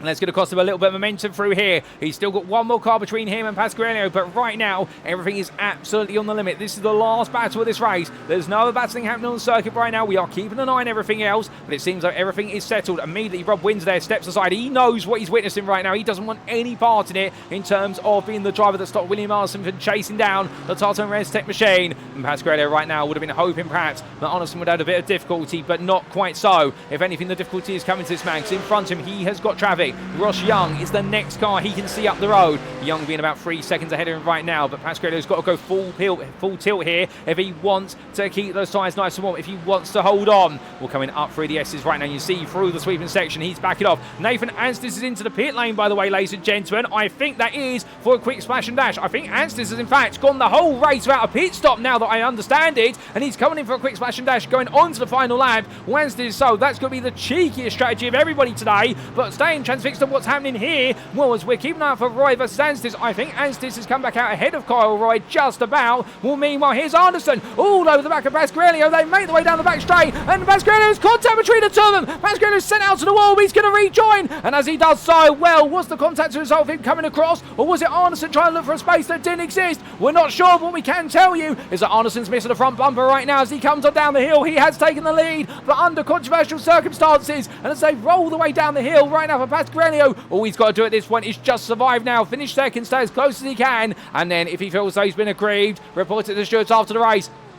In the here and now, in a race that's kept us guessing, and a race that has kept us wondering what's been the right call. Well, for William Arneson, he's made all the calls on circuit. He will come home your winner in this race, over on in the elite class, ahead of Petro Antonio Pasquarello, who will take second place just behind. There will be your runner-up, and then it will be Andrea Miatto, who will gradually make his way around. We've got a bit of time before he does so. So let's take a look a little bit further back, ladies and gentlemen, because in the end, it will be Ross Young who is going to come on home in the end to bring on home what will be a 5th place in the Pro Class eventually. In fact, he has already done so ahead of Rob Windsor and company as they all make the way on towards what will be their cool-down laps, but it's not cooling down here for Andrea Miatto because he's still making his way on through, and well, right now the Tartan Red Stick driver here hoping to hold on just that little bit longer, but coming down the hill, it definitely has been a very challenging race for him, indeed for so many drivers, but the Tartan Red Stick driver I think is going to get this job done right at the end, and for Miatto it's not going to be a win, but it is going to be another podium, and it is going to be a 3rd place. As hold up a second, ladies and gentlemen, as he comes to the line, I am seeing that Pasquarello has retaken the lead. I think Arneson's picked up a black flag at the end of the race, so Miatto will come home 3rd. He will not be promoted ahead of Arneson. Salvatore Fendino will take home 4th, and then for Craig Hewlett, how about this? It's going to be the Inter win for the Exit Sport wide driver. He finally takes that win. He's missed it for so long, but he wins Inter and 5th overall. In fact, now promoted to 3rd. What on earth is happening here with regards to our time and I'm not quite sure. Robin Powney is going to take home with 2nd place in the Inter class ahead of none other Max Wheeler, and then we will have Nathan Anstis bringing home his 1st win of the season with the last minute pit stop just ahead of Kyle Roy, who takes 2nd place in Pro, and then it is going to be Richard Simran and has to settle for a 10th place finish, a frustrating end to his race. Sean Connor survives to take 3rd place, and with the Connor Bros driver, I do believe that is going to be his 2nd trip to the podium. His 1st time he finishes the race 3rd, minus the front bumper, and whether you pick that up on circuit, ladies and gentlemen, make sure you get it signed by him after the race. Steve Hobbs comes on home, and well, as he makes his way around there, I think our time tag is glitching a little bit, but Hobbs in the end will take the 4th place in Pro, and Andre Montine, meanwhile, in a heavily damaged Interclass machine for Axis in Sport Z, well, he will be bringing home none other than 3rd place in the Interclass in the end, as our time tower does stop playing around with itself, and as it does so, there we get the confirmation that Arneson is still your on-the-road winner of this race ahead of Pasquarello. Apologies for that, ladies and gentlemen. Sometimes the technology does not agree with us, but as Montine calls on down, Ross Young was the 1st driver to essentially finish a lap down in the end in 14th, and we still got a few drivers to see the end of their races, including Ashley Brooks, and also this driver, Eduardo Roy, as he gradually tips his way around the circuit, and in tiptoeing, well, what a brutal and challenging race it has been for the Spanish driver. And here today, we'll understand we at one point leading by such a huge margin. But in the gamble on the slick tyres for him at least was a gamble too far as he slivers his way and slides his way through Hogpen Corner. And as he makes his way on through, he will in the end come into the pit lane. 9 at 17th was the best he could achieve today. In fact, hits the wall there, and I don't think that was intentional. I think that was the wet weather. But indeed, right now, the frustration for the Spanish driver, understandable when he was so close to greatness, but it wasn't to be. Shane Connor as well. We need to give a big shout out to the Connor Bros driver, because what a drive for him to take his first top 5 of the season in the Interclass. A 4th in class, was not quite close enough to finish on the podium, but made sure to survive it all in his new Corvette. And the American driver there on home soil enjoying his best result of the season so far. But will we see that maiden podium for him by the end of the season? Well, the rate he's going, I'm sure it's going to come at some point, whether it's next week or in the final round of the season. But as everyone cools on down, well, let's take a look back at that big moment between William Arneson and also what was none other than Pietro Antonio Pasquarello right at the end of the race, ladies and gentlemen. Here we go for a trip back in time. Here is your replay. So that was Arneson crossing the finish line, but what happened beforehand, here's the look back, and this was the battle between the two of them. Now, as they made their way along, this camera angle not really helping us. It did look as though Arneson swapped to look to the outside, and, well, perhaps Pasquarello came across. But the thing is, well, it then comes down to the question of weaving, and how much did Arneson have as an overlap, perhaps? Here's the onboard to explain that. And, well, as he made his way along, looked one side, then went the other. And I think he would argue here that Pasquarello made a double move well before the braking zone. But, of course, in these conditions, it is very hard. So that would be his argument. Pasquarello would argue that he had the right to be there, given that Arneson not gone ahead. But then again, that will come down to the stewards, and we only have so many finite camera angles available, ladies and gentlemen. So understandably, we just commentate on what we see, and we can't make a call on who was right and who was wrong. But without further ado, let's make our way back to your circuit side pictures, and with it, take a look at those provisional race results. And so, as we do come on back, everything cools on down, and let's take a look at those results, subject to any stewards' inquiries, and here they are. So what an absolutely epic race. So round number 6 of the UKSimRacing Sunday GT3 Championship Season 17 as hosted on iRacing and brought to you by SimRacing International. And here at the Virginia International Raceway in absolutely treacherous and tricky conditions, well, William Arneson took victory for BetaFrost by 2.8 seconds over Tartan Restech's Pietro Antonio Pasquarello, who he will be fuming about how it's ended. However, when he looks back at it, the one thing he's got to be grateful for is the car avoided the wall by only about a quarter of a metre. If it had gone into the wall, it could have been so much worse. But behind him were his teammates, Andrea Miatto and Salvatore Ferrandino, with the Tartan Restech drivers having a 2-3 on the podium behind Arneson, and then Ferrandino scoring one of his best results of the season as well. Craig Hewlett in the end, then breaking the chain where we normally go from elite to pro to inter in terms of how they finish. He decided there to break things up and take his first into end of the season with 5th place overall. What a drive for him for the Access SimSport Y driver, and that gamble to be on the slick tyre, much like with Pasquarello, working out for him, even if Robin Powney was right with him at the end of the race, but it wasn't enough for the Sim Coach driver to return to winning race immediately and instead having to settle for 2nd. Max Wheeler took 7th place there, three-wheeler racing by Phoenix, just ahead of Nathan Anstis, with the pro win there coming to UKSimRacing in this drive with a last-minute pit stop.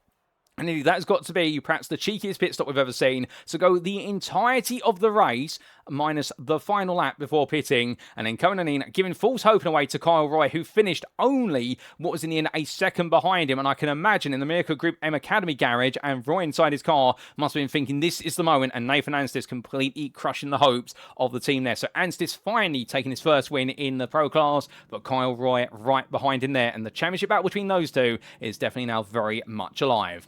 Then Richard Seymour took 10th place there, a frustrating day for him, a 1 point on course for a potential elite and overall podium, but the DCW Racing driver having a couple of late errors, and they sent him all the way down, and then Sean Connor round off the pro podium there in 11th place. The Connor Bros drive back on the podium once again, and his form is definitely on a rise. Steve Hobbs, with his best result of the season, 4th place there for Sim Coach in the pro class, 12th overall. He'd be very happy with that, just ahead of your inter 3rd place finisher of Andrew Montaigne, and the Access SimSport said driver 90's lost some points to Powney in particular, and also to Hewlett, but knowing that podium keeps him well clear at the top.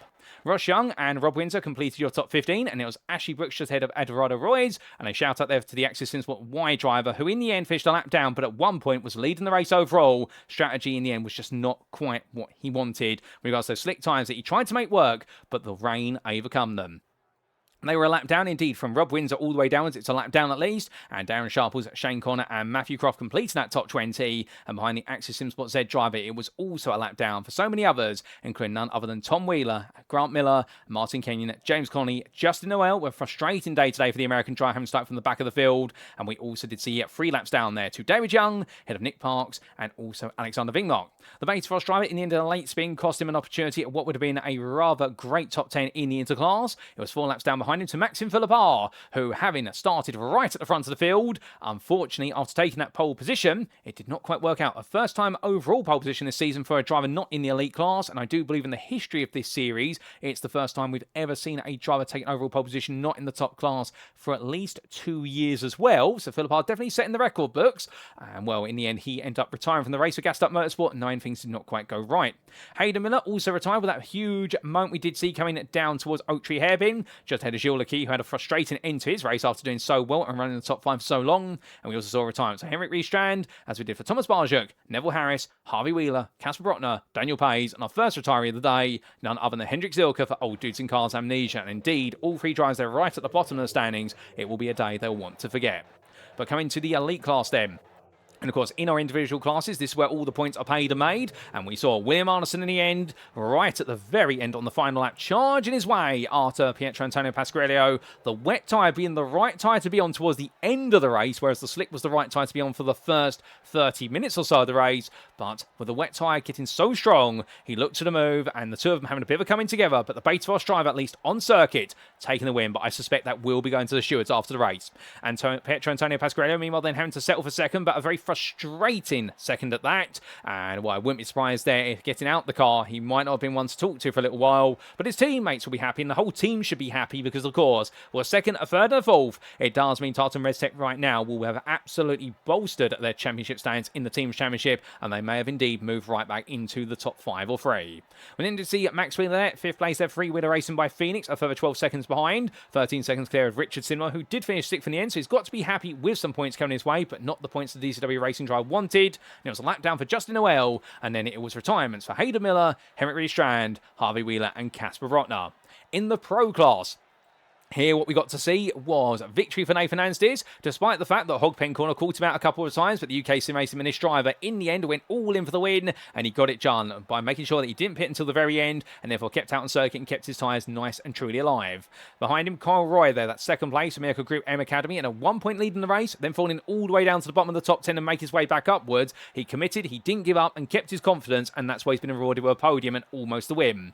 The Connor Bros machinery of Sean Connor there, back on the podium then for the 155. He's been itching to be on the podium, and in the end he scratched it away, 8 seconds ahead of sim coaches Steve Hobbs there, his best result of the season, and well, he'll be very pleased with that, the Ford Mustang driver, given the conditions, now tricky it's been for the Ford Mustang drivers here today. Well, on American soil, he's made the American muscle proud. Ross Young completing the top 5 there for DXT Motorsports at 1 point inside the podium places, but it all went very back because we were midway through the race, but did well to recover to 5th. Ahead of Rob Wins there, who was the first to finish a lap down in 6th. Behind it was Ashley Brooks ahead of Eduardo Reyes, and then Darren Sharples and Matthew Croft completing the top 10. Matthew Croft, of course, involved in a couple of major incidents, including that huge shunt to the side of the car, which also involved Henrik Riestrand and Richard Simnor coming down into roller coaster, and unfortunately a 10th place only for him today. And behind the Access Simsport Z driver, it was Maxime Philippard with his late retirement in the race, and also Hendrik Zilko, an earlier retirement, the first driver to retire in the race, while the Old Dudes in Cars Amnesia driver not picking up any points. Then to the interclass, last but by no means least, and what we got to see here was Craig Hewlett taking his first win of the season in some time, and what a win it's been for him. And indeed, Craig Hewlett, after the win at what was none other than the season opener, able to bring it all back together, and with it, his first top 5 overall. But most importantly for him, bringing himself back to winning ways after a frustrating run of form so far this season. The next Sport Wire driver was 6.5 seconds clear of Robin Panic at the finish. The sim coach driver home to wait for another win, but instead picking up another second, and he was ahead of Andrew Montini, who completed the top 3 there for Access Sport Z, and well, the best part there of none other than 46 seconds behind, and the last driver in the interclass to finish on the lead lap. It was Shane Connor, was a lap down in the end, but his best result of the season there with that 4th place, and well, when you do consider the fact that his previous best result of the season was none other then what I do believe, well, it was none other than a 6th place. Well, right now for Shane Connor, everything is seemingly moving upwards. Then it was 5th place there for Tom Wheeler, the 3-wheeler racing by Phoenix driver, just ahead of Grant Miller, and at 1 point Wheeler leading in the class by a huge margin and running inside the top 3 overall. But unfortunately, the conditions went against him, and the same for Martin Kenyon there for DXT Motorsports. James Connolly took 8th there for UKSimRacing Herbert, ahead of 3-lap down David Young, the logistical nightmare racing driver being followed up by Nick Parks, the privateer, and then it was outside the top 10 for Alexander Vingmark, who finished the race 3 laps down. And then we came to your retirees of Gilles Lecky, Thomas Barjuk, Neville Harris, and Daniel Pays. But with that, ladies and gentlemen, well, that concludes our rundown of the results. And well done to all the drivers today for taking part in what's been a very tricky race and for surviving the conditions as best they could. In these mixed conditions, of course, we got to see an absolutely topsy-turvy race, and I don't think we'll quite get another one like it unless we see similar at the Nürburgring in 2 weeks' time. But with that, with our circuit falling silent, unfortunately, it does mean it is now time for us to wrap up.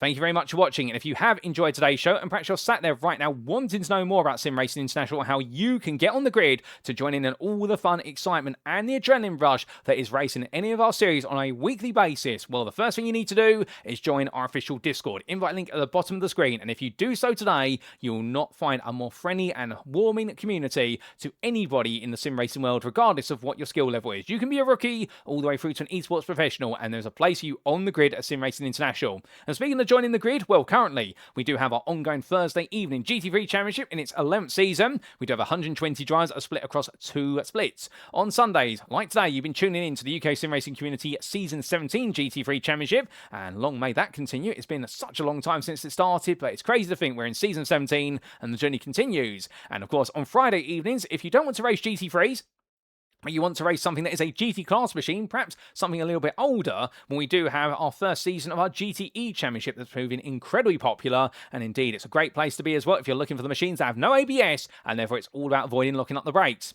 Or if you're looking for something far more casual, away from what you see on the left, on the very right, we do of course have our free-to-join practice league, which does run on Tuesday evenings, Wednesday evenings, and also Saturday afternoons. There's never been a better time to be on the grid at SimRacing International, and we look forward to seeing you on the grid in the near future.